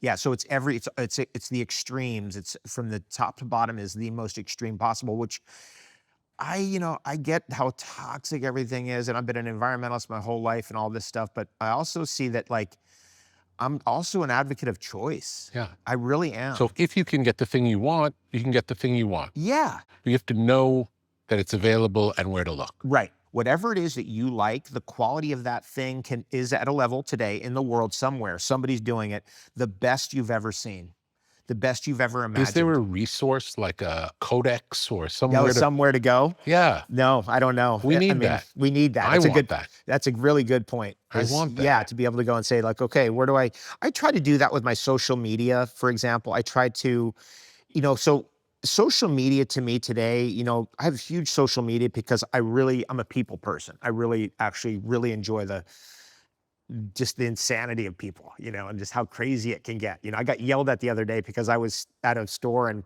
we were talking about the Los Angeles fires, and I was like, the San Ynez reservoir was empty. And I got this woman's like, you can't say that. She started yelling at me, and I was like, it was empty. Like, what are you talking about? But that's part of the People human. were angry that it was empty, or were they angry that you said it was empty? They were angry at me. She was angry at me for saying it was empty, even though it was empty. Yeah, and I said it was empty, and it could have been help. Like, the fire hydrants ran dry. Like, we need help. Like, and she just was, I don't know, But that's part of the human experience, and it made my day in a certain way because it was just so bizarre. Yeah. And I'm a people person like that. So anyway, with social media, you're probably similar age to me. We came from an era of Reader's Digest and National Enquirer and that kind of stuff. So I like that, I'm not like, Elvis, sightings and not that kind of thing, but I'm a Reader's Digest type of person. So I try to like inject that into all the social media in a certain way. It's like, to me, this is the new Reader's Digest. And so I realized recently, I was like, you know what, I should just affiliate with things that aren't what I do, because I'm always advertising what I do, but my audience is everybody. So I started thinking I should just go like the Seatopia.fish people. I'm going to start affiliating with them because they got the best thing ever for the people who want that. People want red light therapy, crazy stuff out there. I was like, I know the best people in that world. Let me put that out there. It's like one of those, what was I thinking? I'm running a magazine, basically. That's kind of what social media is. So if I'm going to have ads, let's make it diverse instead of just about, my chocolate products or something. Tell me all the different products you make now. Oh, we make a lot. At this farm, we have certified organic, certified biodynamic, all products, so all the things that I'm going to mention. Tobacco, which we don't sell but will soon. We're working on that because I got the sacredtobacco.com. Oh, that's great. That's really a good one. That's great. I love that. And tobacco is sacred and it's holy, and the way it's been abused, it's coming to a course correction, and I'm there for that. What form will you sell it in? It'll be like this. It'll be like a jar. A jar with vanilla beans in it. Yeah. And freeze-dried cacao, and we do noni powder. We do honey. Our biggest thing is our Noni Land honey's coming upon it's 19 years now, soon to be 20 years. Wow. And you can see how runny it is. It's almost like a maple syrup. Mm-hmm. That's, tropical honeys are like that. This is our biggest product, just the straight honey. The straight honey.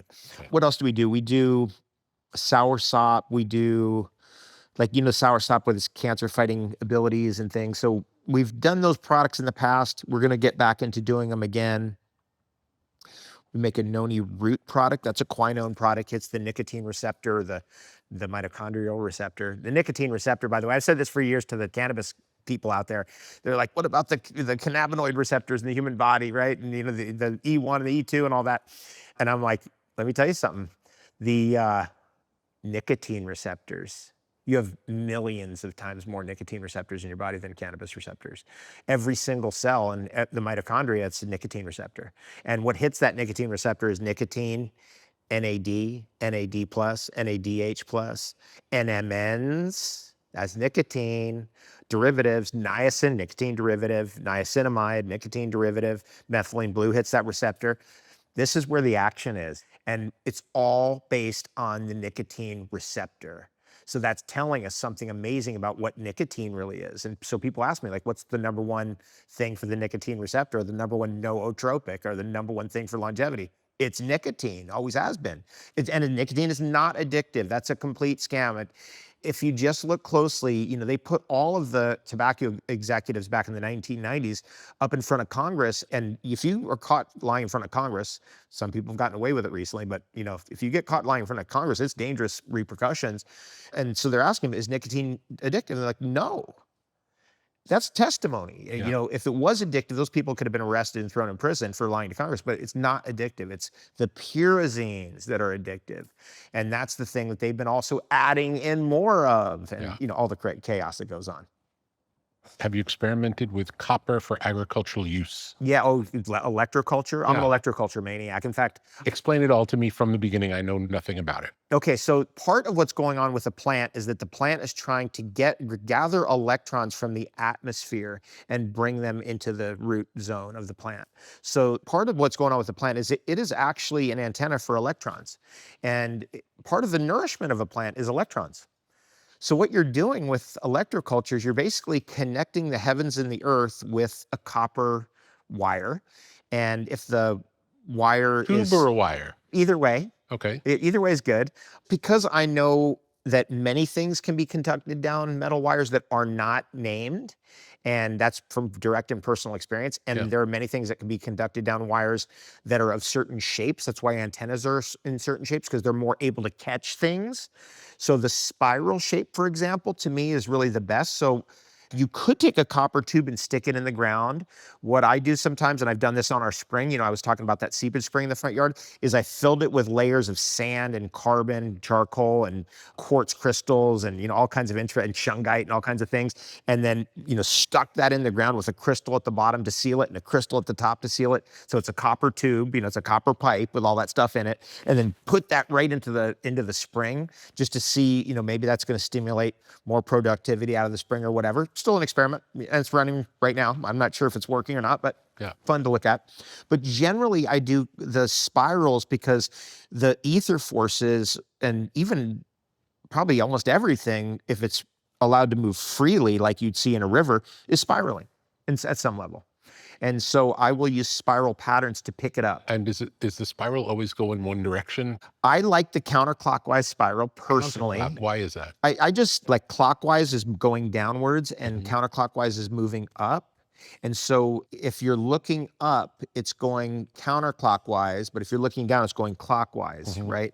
Do you make the spirals or can you acquire spirals? You can, there's people who make this stuff now you can get on like Amazon. It's Really? hilarious. Yeah, people make it for you. They have these spiral electroculture. If you look up like electroculture on Amazon now, there's people who make it these days. Electroculture spiral. There's all kinds of cool ones. But I did one right before coming over here. That was the last thing I did. I brought a San Pedro over to the house, and it's, San Pedro huachuma, the famous psychedelic cactus of Peru. It has trouble surviving in our jungle, so I have it kind of under the house. And I was like, okay, I'll see if I can make it. And I thought, I throw an electroculture in it. So I made it last night and put it in this morning. Boom, in the pot. Amazing. Generally, I don't do a lot of electroculture outside of pots in Hawaii because the mana is so high. Geez, I want things to grow faster and better. It's already out of control. Understood. You're right. It's already out of control. Do you ever pray over the plants? Yeah, always. We do prayers. Like we just planted on the Big Island, we just planted 6 more lippet variety of ulu or breadfruit. And the lippet variety is the one that we were missing on our orchard over there. We're gearing up to supply the world with ulu or breadfruit from the Big Island, which is the best in the world. Now you go to a restaurant in some great resort somewhere in Fiji or something, and they'll have it frozen in their freezer so all the cooks can be like, you want Big Island ulu? We got it. We got it in the freezer. We're gearing up for that and on the big level. So when you're asking me what I grow, I don't just grow on this island. I also have a really awesome farm on the Big Island. Anything on the mainland? Yes, well, in Ontario, Canada. And I've also farmed in Texas, and I farmed in, of course, California for years and years. And I just love every one of those ecosystems for their own magic that they have. Nothing compares to Hawaii, of course. It's just, this is a whole magnitude Why of is magic. so much food brought in here versus grown here? Ignorance. It's ignorance. The Big Island, just growing like ulu and avocados, we could feed all of North America, just the avocados coming off the Big Island. If we really wanted to, if you're really geared up, we could produce more Big Island avocados and ship it to the mainland than Michoacan produces in Mexico and ships to the United States easily. And it's just politics, and state of California doesn't want the avocados coming over because, what if we get pests? And they've got a monopoly, the trade organizations of avocado in California, they got a lock on it. So they lobby to make sure that you can't get the real, like these guys, these giant avocados. Imagine those coming into California. They could come into California every single day, but they won't allow it.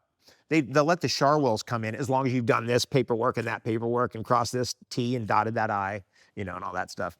But with ulu, it's open now. And so on the Big Island, we just planted 6 of them. We finally got the lippet variety that we wanted, and we prayed over those, and we had a beautiful circle. Do you ever sing to them? Yeah, sure. And, again, if I'm trying to get them to root, I'm going down. I'm going, you want to go deeper. And then if you want them to shoot up, you want to go up. That's what I learned from the alchemy books. And that's what I learned from Victor Schauberger. Do you know who Victor Schauberger is? He was the great Austrian water wizard, probably the real inventor of the jet engine. They stole it from him. They stole all that from him. He talked about when he was, when he'd walk the old country in Austria, there were still people who would swirl the water one way going, and they go up when they were going counterclockwise, and they go down when they're going clockwise in pitch, up and down. And then Steiner talks about that too. And I was like, okay. So I got it from a few different sources. So even the stuff that Steiner is known for may have older sources. sure, 100%. He didn't necessarily invent all the ideas. He somehow was an aggregator of information. Yeah. And he was a clairvoyant in some way. So Yeah. he's aggregating information from the old world, the old world wisdom. Any great books on electroculture? Ooh, good question. Is there anything on electroculture right now that's out there? Maybe there's something new. It's really a new thing. I mean, if you go back to Christoflo, who's the inventor of the concept, his books are out there and you can get them. You can download them for free online. And there's about 6 of them, something like that. Where is he from? And he was French. He was a genius. And what he basically discovered, and what we're rediscovering now, is that the plant, you can alleviate a burden from the plant by using electroculture wands. So what you're trying to do is you're taking, let's just say I have a chopstick and I have a little sprouting plant happening. I can wrap a copper wire around that chopstick and I can stick it 1/3 of the way into the soil, and it will assist that plant in growing. It'll help. And copper is generally the one Not that's touching the plant, just going into the soil. Although I have done, like, for example, I was basically taking grape material. This is in Ontario. I wasn't on this farm. And I was taking grapes and I was trying to clone it. And so I was trying to get it to root, and I wrapped it, like the stick, the scion, whatever, the cutting.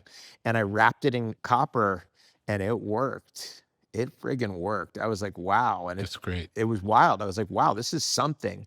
So copper itself is a dewormer. It's antimicrobial to a significant degree. It's an electron attractor. Also, and I've been doing experiments with having copper on one side and then zinc on the other. There's a big deception that's placed at various levels of alchemy. And that's a trick that you're supposed to overcome at each layer of alchemy. Because we're coming to a time where I think it's important. The most overt first step trick that's been laid by previous alchemists is that Jupiter is associated with the element of tin. It's actually zinc. It's obvious, actually. So the alchemical metal that is associated with Jupiter is zinc, not tin. And that makes a lot of sense when you start going, oh yeah, because when you get zinc, let's say you have a soil medium, and it has, like, let's say it's a great medium, that's made, I use a lot of beach sand in my mixes, for example, when I'm making soils up to sprout trees in. We're up in a clay pot up there. The soil gets really dense and doesn't breathe, so I have to get things in there that will separate. Pieces of wood, sand is really good. Vermiculate's excellent, perlate's excellent, and it opens it up so that there's more breathing. But when I'm doing that, of course, if I'm bringing sand from the beach, I'm going to have salts in there. And if I put zinc, let's say I put a zinc electroculture on one side and I put a copper on the other, there's a current between them. And that's an interesting thing. It's like a battery. It's a real live battery. And that tells us this thing about Jupiter and Aphrodite, right? Jupiter and Venus, they had a thing. Really interesting. Have you had any mentors along the way? Many great mentors, many great alchemist mentors. I have a great German alchemist friend of mine this guy is so berserk. He will literally not stop talking and educating you for 7 days straight. And you'll just love every bit of it. Just like, okay, tell me about this. Okay, what about this? What about that? How about this? Okay, what about this? How about that? Anything. Steiner, alchemy, electroculture. What's the true nature of copper? Tell me about the Saturnian plants, whatever, you name it. He's that guy.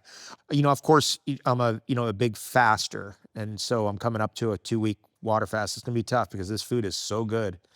Ugh. How often do you fast? I fast 4 times a year. Tell me the benefits, and are there any negatives to fasting? Well, you have to go at your own pace. So Right. The negative is, just like we were talking about with detox earlier, you can't go too crazy too quick. It can hurt you because it's too much too quick. You got to go slow. And I recommend that people start with intermittent fasting and then work their way into a single day of fasting, and then eventually 2 days of fasting, then a long weekend, 3 days. And, you have to work and experience it because it's a tough practice. It What's really the is. difference between a water fast and a dry fast? A dry fast is when you consume nothing, no water, nothing goes in your mouth. And I love dry fasting, but that's another one that you have to be experienced because it's dangerous, very dangerous to just take somebody. We don't know someone's health history, and God knows, the toxins we've been exposed to, it's crazy. It's insane. And nature's solution to pollution is dilution. So water, water, water, water, water, water. Nature's solution to pollution is dilution. Drink, drink, drink, drink, drink, especially when you're cleansing. Do you drink water straight, or do you put salt or anything in the water? I do. I've learned over the years, and I learned this from a very interesting character, a guy who lived without food for years, and he lived with me. And by the way, when someone who doesn't eat food lives with you, it crushes your belief systems. Yeah. It crushes them. It's like, you're like, whoa. And not only that, the energy coming off such a being it's berserk. It's incredible. And that being taught me that if I drink salt water, then eventually I can get my body into homeostasis and I'm in balance. So then I don't need anything from the outside, because my body is a self-nourishing, self-regenerating community of cells. Okay, so let's just take the extreme example of someone dying of starvation. Well, they're bathing in their own waste and they're malnourished. They never got to a balanced nutrition, plus they're bathing in their own waste. If you can get the waste products out, get to a balanced nutrition, which ultimately comes down at the very basic level to water and salt. And when I say water and salt, I'm talking about a sea salt, a full spectrum salt, or a Himalayan salt, or a salt that is actually a salt that comes from the earth, a real thing. And we're talking about a pinch, not a lot of salt. It depends on the person. Now, I found out for me, I had to go illegal on it, because I found out for me something crazy, which is a shocker. And I'm glad I'm able to even mention this, which is salt water actually ended and completely obliterated over years of time all my allergies. And I had many. I had hay fever, I had food allergies, I had this and that. I would get into, certain people's houses with dogs or cats. My lungs would fill up with fluid. I mean, terrible allergies. And eventually I got the hint of it from Dr. Batman Galich's book, Your Body's Many Cries for Water. And in there, he starts talking about salt and how it neutralizes asthma. And then step by step by step in my own experience, I started going, oh, I'm starting to get itchy in the back of the throat, drink salt water, gone. Started getting itchy eyes, drink salt water, gone. Asthma, salt water, gone. And I started going, oh. And so I started doing more salt. So what's the dose? 1 tablespoon per liter. That's a good starting point. You may need less than that, but you may be like me where you need more. And when you say a tablespoon, flat tablespoon? Flat tablespoon per liter. And then what happened to me, which is I had to go to 2 tablespoons. Wow. And then I started realizing, like, whoa, the saltier the water is, the quicker it stops the asthma or the allergy, and it stops it quick. It just became a whole philosophical realization that the reason why people die of starvation, the reason why people can't fast, or the reason why they're, having trouble, in this world with all this, assault of toxins, is because salt is an incredible neutralizer of foreign proteins. Crazy level. Insane level, actually. And it changed my life. And so I realized with the fasting, if I just had a little bit of sea salt, it was okay. But if I had a lot, then I was hydrated. I didn't need to have anything, actually. I was balanced. I was hydrated. Because if you have too much salt, obviously you're gonna get dehydrated. But if you have too little, you'll get dehydrated. If you have too much water, you'll get dehydrated. If you have too little, you'll get dehydrated. It's all of that. Yeah. It's the balance of it all. And that tells us something. And you can only find out through doing it. That's it. Yeah. That's it. And so I first saw this in Aristotle, but everything is a balance of forces. Yeah. You can't just say, okay, we're gonna do this now we're virtuous. It's not like that. Virtue is a balance of forces. Mm-hmm. And health is a balance of forces. So if I start with a tablespoon per liter, how would I know whether to increase or decrease? What would be the result that would tell me I need more or I need less? Okay, so the best time to do these kind of experiments is in the morning when everything's clear, and then you drink the salt water and then you see what happens. Now, if you have a really good reaction— You drink the whole liter at once? Uh-huh. Wow. Yeah, drink it down. Because when you drink it down, it also, when you have salt in it, it acts as a big bolus and it moves down your intestines and it pushes everything out. So you have a good bowel movement. And so that can get people off coffee, because people are a lot of times using coffee in the morning because they're trying to stimulate a bowel movement. And the salt will do that. And so then the next thing is you start going, okay, am I thirsty or not? Am I in balance or not? And then you might go, okay, let me see where my allergies or my asthma is, or any food allergy. Because salt, over time, I realized, like, ultimately, what's an allergy? It's just an irritation. What's an irritation? It's dehydration. Ultimately, if we got down to the cellular level, why is the tissue irritated? It's dehydrated.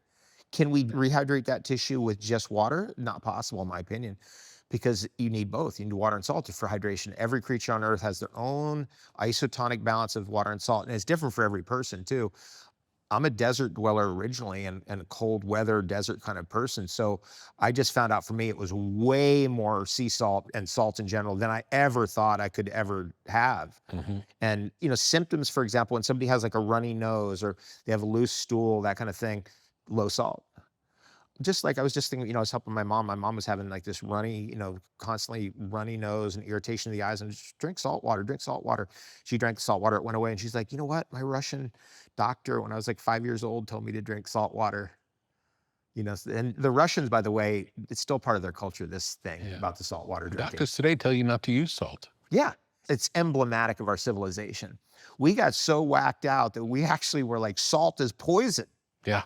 That's how far out we went. Yeah. And recently I was just it was a meta study on high blood pressure. And I have it on my phone. I just was watching it yesterday. And it was a good summary. And they found out that the people who had the best blood volume and the best blood pressure consumed the most salt. Interesting.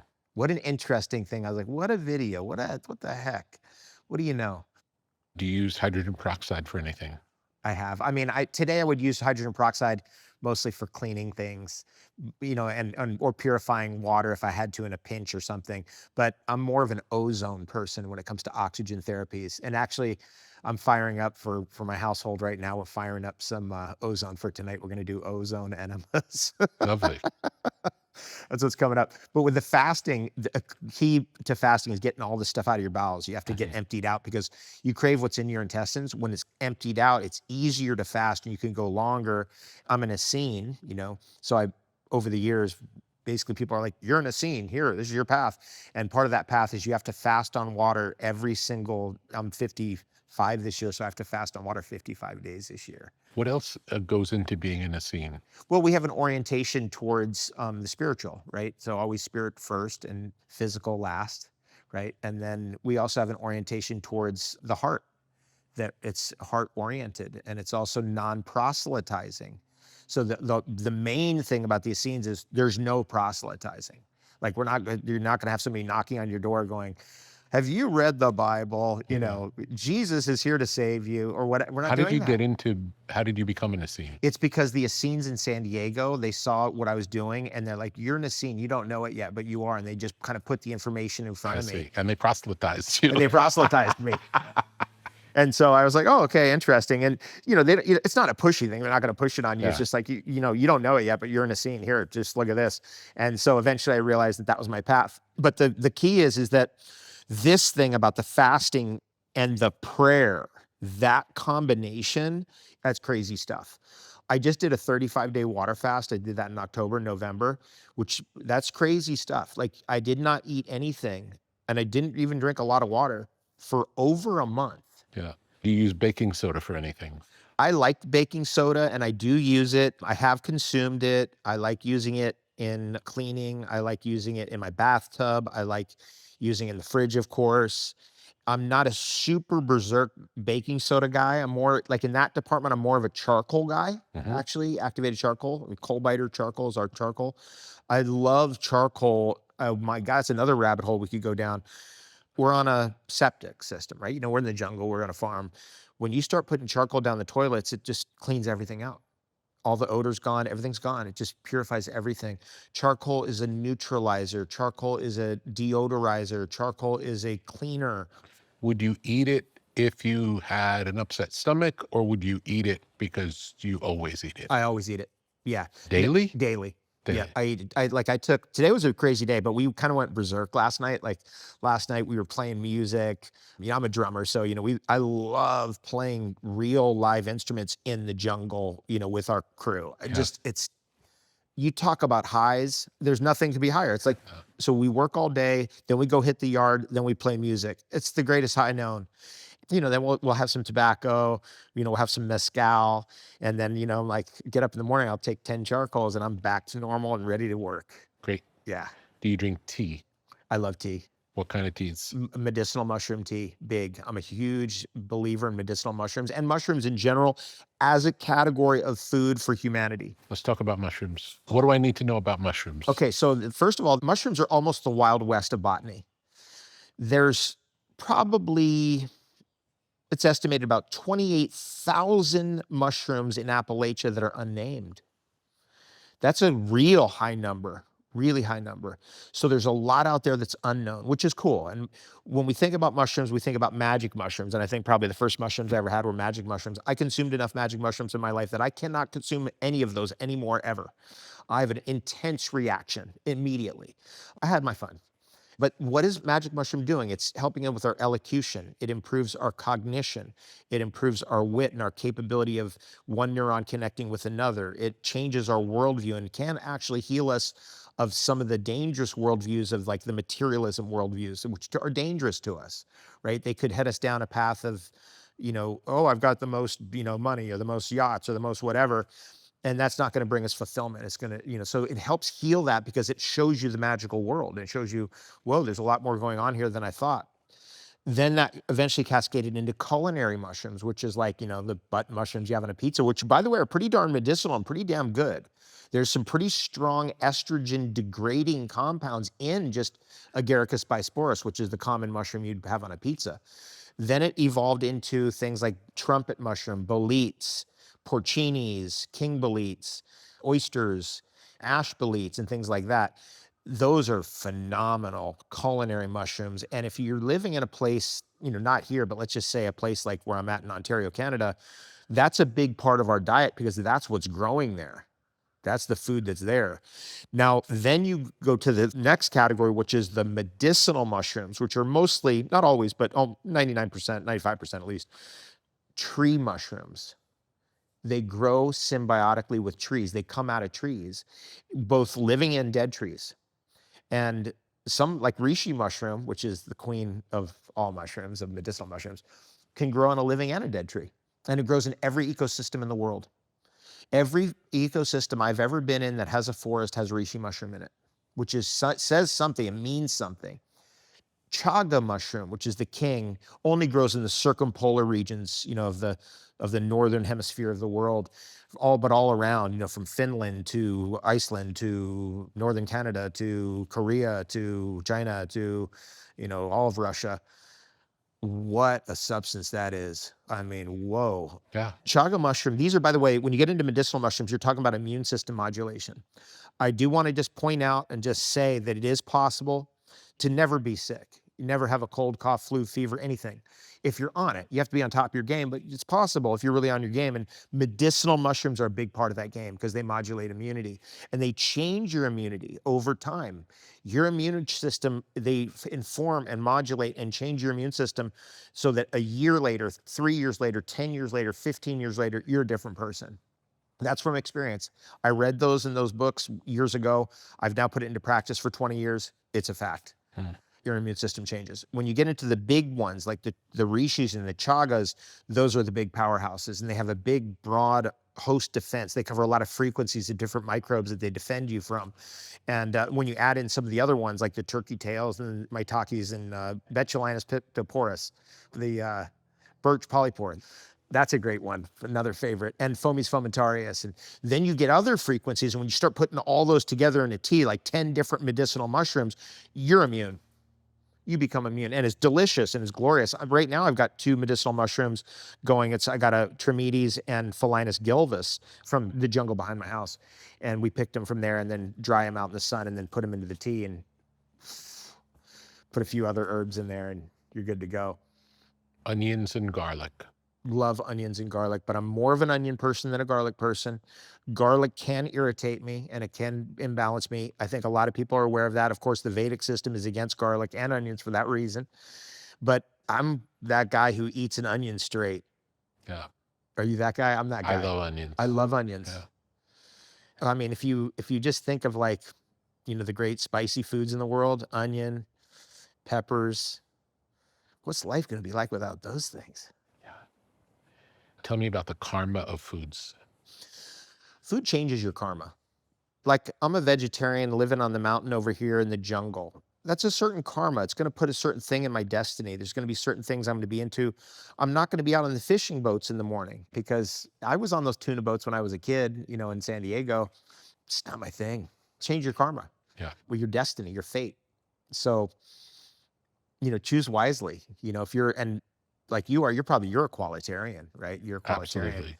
It's so epic to be a qualitarian because it just, you can take it one step further, and can go even one step further, and you're pushing yourself to go more and more and more.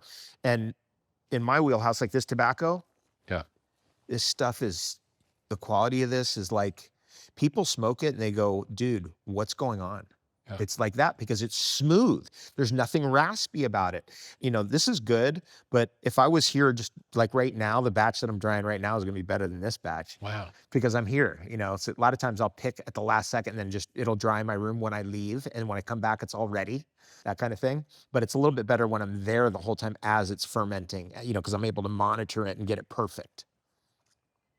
Have you ever experimented with an elimination diet? You mean like a GAPS diet or just like a No, will you reduce to only eating one thing? Sure. And then add one thing back after a couple of weeks and just see how the different foods you eat impact you. Oh, I did mono diets. I ate fruit only for long periods. Even I don't even know how long I went on fruit. I went long, a year. I experimented with not drinking water, only coconut water, and get my food from plants. I have the approach that I have now for a reason, because it kind of led me back to this. Yeah. I just feel like these things that we have, like this kind of like idea of like having, eggs for breakfast, and it's for a reason. There's a reason for that. What got you back on eggs? I always liked eggs. I just did. I was never against them. It was just, I went on another tangent for 20 years. And as soon as I changed my diet around, I was like, eggs. I want to go back to eggs. Great. I love sunny side up. I love hard-boiled eggs. I love scrambled eggs. I love everything about eggs. Why in Chinese medicine do they suggest no raw food, only cooked?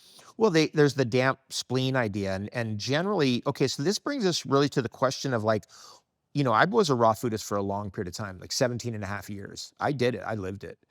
Like, why is a human different than a creature in nature? Like, we're animals. We're right. Like, why do we need to cook the food? And Rudolf Steiner said is we have too much soul. I'm telling you, this is a deep, deep pondering thing. I pondered it for a long time and lived it and pondered it. We have so much soul that we're not as physically present, like a bear is, or as physically present as like a wild hog or a wild boar here. We're just not as physically manifested. We're part in the spirit world. And therefore our fires, it's hard to develop the Agni, that fire to burn up the raw food. Very interesting. Very interesting idea. Yeah. To me, I've wrestled with it for years. Yeah. And you can build it up, but it's difficult, and you have to really work at it. And you have to work on the Agni, the fire, the Ashtanga yoga, and just, keep building it up. And you have to be a type of person that has a very high amount of internal heat, which I do. I'm a cold plunging maniac. I'll go in, people like, let's go cold plunge. I'll go in there for 15 minutes. I'm a maniac for that stuff because I have a high amount of internal heat. That's why raw food works for me. But that's a rarity. Tell me about sun-ripened olives. Oh, geez. Oh, my God. You're touching on my favorite things ever. Now, I do spend every part of every year in Greece. There are trees in Greece that are easily 1,000 years old, olive trees. Olives have been associated with longevity all along. It's been known that olive oil consumers live an average of 9 to 18% longer across all mammals, including humans, which is a crazy, crazy thing. That there's nothing like that in the entire field of all food or nootropics. The only thing that gets you to that level of longevity isn't even a food, which is charcoal in animal research. Charcoal extends life better than olive oil, which is an astounding statement, by the way. That's why I'm big on both of those two things. Wow. If we could just have more life, we'll be wiser. If we could just have more life, we'll figure things out. That's kind of my theory. To keep people on the earth longer, they're more likely to figure it out and pass that wisdom down. Anyway, so the olives, when I was living in San Diego and I first got into the raw foods, I kept looking at the olive tree and I kept going, there's got to be something. You don't need to brine it. This whole thing of like, I got to process it. No, it's got to do it naturally. And then eventually I realized that olives will do their thing in the autumn. Then they move through the winter and through, especially in the Mediterranean climates, you get a rainy season, which is the winter. And the olives will either fall or be leached of their tannins on the tree or on the ground. And then you roll around to February, March, April, and either on the tree or on the ground, they will be shriveled up and ripe naturally, sun ripened naturally. Is this related to the time when they would be picked to make olive oil? Because there's a day. I'm told there's one day. Yet there's usually, it depends on what they're going for. Today, like these days, it's going to be a day in November. Yeah.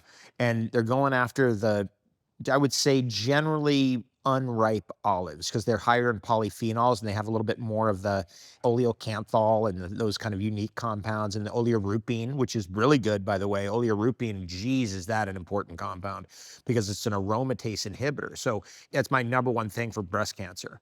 It depends on the breast cancer, of course, because each breast cancer is different, but the common estrogen receptor positive breast cancer, the main one, oleorubine, which is the iridoid yellow-green pigment that's in green olives. It's in olive oil, especially the November picked olives for olive oil. And almost all of them are that. And it's also found in olive leaf extract and in olive leaf too. And it could be olive leaf tea. Really important. I take it all the time, actually. I think it's one of the most important. I'm a Mediterranean being. Olive is my tree. It's more actually fundamental to my being than avocado is, actually. I'm just more genetically aligned to the olive tree. So you let them fall off the tree, and they ripen in the sun, and then you eat them just like that? It is so good. The Greeks, by the way, have a name for it. They call them the hamades. Do they taste salty still or no? No, they have a high amount of sodium in them naturally, the highest of any fruit, actually. But it's not salty. But it's there. It's like bone marrow, right? It's like a salty fat naturally. So to me, it is my bone marrow because I'm vegetarian. So that's where I get it. It's an alkaline fat too. So the Greeks, they have this term, the hamades, the ones that have fallen, and they know about it. And you have to kind of push them to start eating them again. But once they start eating them again, they're going into my bag and they're like, "Can I have another one of those?" They keep going back for more because it's a thing. Once you start eating them, you're like, oh my God, if you're ever in Delphi and I'm not there, remember this. Okay. All around Delphi are olive trees that are 500 years old, 1,000 years old. It's insane, right on the road. So they basically put flat rocks around them too. So the olives that have fallen aren't in the dirt. They're on a rock. It's clean. And so you can go there and not a single person, not ever picks them. Zero. So I will go there and I'll get thousands of them. And they're like this big, fat, real, oh my God, are they good? They're not that like the olives here. They're bigger. They're How more long like an are they avocado. good for? See, they'll last forever. They don't go bad. They don't mold. You can store them. You can store them in a jar like that and seal them, and they release a gas that keeps them intact. They will not mold. That's unbelievable. They don't have to be refrigerated. Nope. Yeah. Because I'm that guy who just I want to know the truth about the olive tree. Eventually I realized that once you have an olive tree, you will survive. Because with that, I can make all kinds of things. I can make food from that. I can take all kinds of herbs and things, mix it with that, and be eating stuff and have a significant amount of calories. So really the civilizations of the Mediterranean, the tree of life is the olive tree, because with that tree, you're surviving. Yeah. It's so cool. The power of the hamades, the ones that have fallen, I mean, I can't wait. Now, the time to get those is if you're, let's say you're in Delphi, the time would be in, say, February, March, April, May. All through there's going to be good ones. Tell me about the quality of soil. The soil is the ecstatic skin of the earth. It's ecstatic. The power of going barefoot on the soil is just nothing like it. The power of going, across your land that you've been working on for 20 years, barefoot. It's a level of fulfillment when you broken up the clay pot that we were in originally. It was all grass and clay, and to break it up naturally and to actually open the soil up and to put the canopy up above so the soil can breathe because it's not getting pushed down and congealed by the sun. The soil quality is the human quality, right? The soil is your brain. What's happening with the soil is your consciousness. And to create a healthy soil is to create a healthy human. I make soils. I love making soils. So I'll go and I'll take some of our worst soils and I mix them with beach sand, and I'll mix that with some of our best soils, and I mix that with, things that the earthworms have turned over, and I'll mix that with some wood chips, and I'll mix that with, debris from a tree that didn't make it, and bam, that's the medium. And then I'll sprout cacaos in there, or I'll sprout Rollinia in there, or we'll sprout avocados, or we'll sprout nonis, or we'll sprout soursops. What do you know about pomegranates? A lot. I've grown pomegranates in many different ecosystems. I've grown pomegranates in the Arizona desert. I've grown pomegranates in Texas. I've grown pomegranates in Southern California. I've grown pomegranates here in Hawaii, and I'm half Persian. So, that's the fruit of Tehran. It can actually affect your blood chemistry like you did a workout. That's how good it is. That's the latest research on pomegranate. It can actually affect your blood chemistry in the way that a good workout does. There was a myth that every pomegranate has the same number of seeds. I don't know that that's true. I don't know if that's true. Right. Yeah, I don't. That's a good question. It's a good myth, though. Yeah, it's I love the myth. idea. How we're going to have to count those things up. Yeah. The way we do it, like the Persian way, is you get a big bowl and you just open them all up. And you just open them all. You just get a bowl full of all the seeds and you just start chomping them down, rather than trying to get through the fruit and all the layers of the skin layers and things that are in there. It's a little too. Do you do it with a spoon or with your hands? Hands. And do you spit out the pits, or you chew up and swallow the pits? I spit out the pits. Everybody always says that to me. They're like, "How come you spit out the pits?" It's like, because I've eaten a lot of pomegranates in my life, and it's a little heavy on my intestines. Yeah. I would also say that, and people do need to be more. You need to be careful about pomegranate pits for that reason. It can get stuck in your intestines, but even worse, a bigger offender is the tunas or the nopali fruits. It's a cactus fruit, but it's very spiny and then they turn red right at the last. They call them tunas in South America. You'll see them on this island. There's a lot of them here, and the seeds of those, they can be an irritant on the intestines. So I recommend spitting those out. It's a relative of dragon fruit. We love dragon fruits and pitayas. I mean, that's another amazing, my God, those are awesome. Do you think of yourself primarily as a farmer? Yeah, I'm a farmer. Yeah, I do. It was really, really difficult for me when I was younger to not have a piece of land. It was like, I have to get on the land fast and soon, because I was literally dragging pots of plants around with me. Yeah. From one place to another. What percentage of the food you eat is food that you grow? Right now, it's 100%. Every now and then, you go to this health food store, just like a social thing. I don't need any food from there, but it's kind of fun to go see your friends and things. And so, but I love just the avocados from your own land, the olives from your own land, the berries from your own hand. It's fulfillment. It really is. This is an energy that I think needs to be talked about more. It's like there's a level of fulfillment about it. It's not happiness. That's not a complete enough concept. It's not like achievement. That's also not complete enough. It's embodied. It's more wholesome. It's more complete. We have this one avocado tree that's it's so good, man. It's like one of those dry avocados that it's not watery or wet at all. Mm-hmm. It's really dry and fatty. And I just think of the day I planted that thing up in the forest. It's up in the jungle. It's actually off our property. It's up in the jungle up there. And it's just kicking them out. Kicking them out.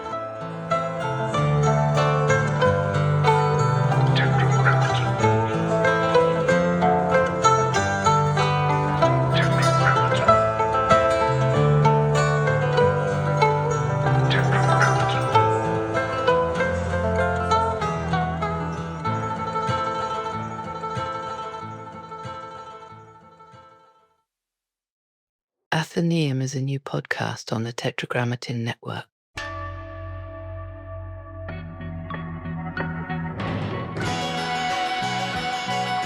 know about the connection between Charlie Manson and MK Ultra, the US government's mind control operation? What if everything you thought you knew about the Manson murders was wrong? Join Ayesha Akambi for a once-in-a-lifetime in-depth conversation with Tom O'Neill, author of the runaway bestseller Chaos, Charles Manson, the CIA, and the Secret History of the 60s. In this limited deep dive series, Tom O'Neill unpacks his 20-year investigation into the CIA's mind control program, linking it to Charles Manson and the disturbing secrets buried in America's history. From missing FBI files to Hollywood cover-ups, government surveillance, LSD, and the dark collapse of the 60s hippie dream. This is the story behind the story. It's not true crime, it's true chaos. Hear it on Athenaeum, the new podcast on the Tetragrammaton Podcast Network, available wherever you get your podcasts. Truth isn't just stranger than fiction, it's far more dangerous. Coming soon on the Athenaeum Podcast.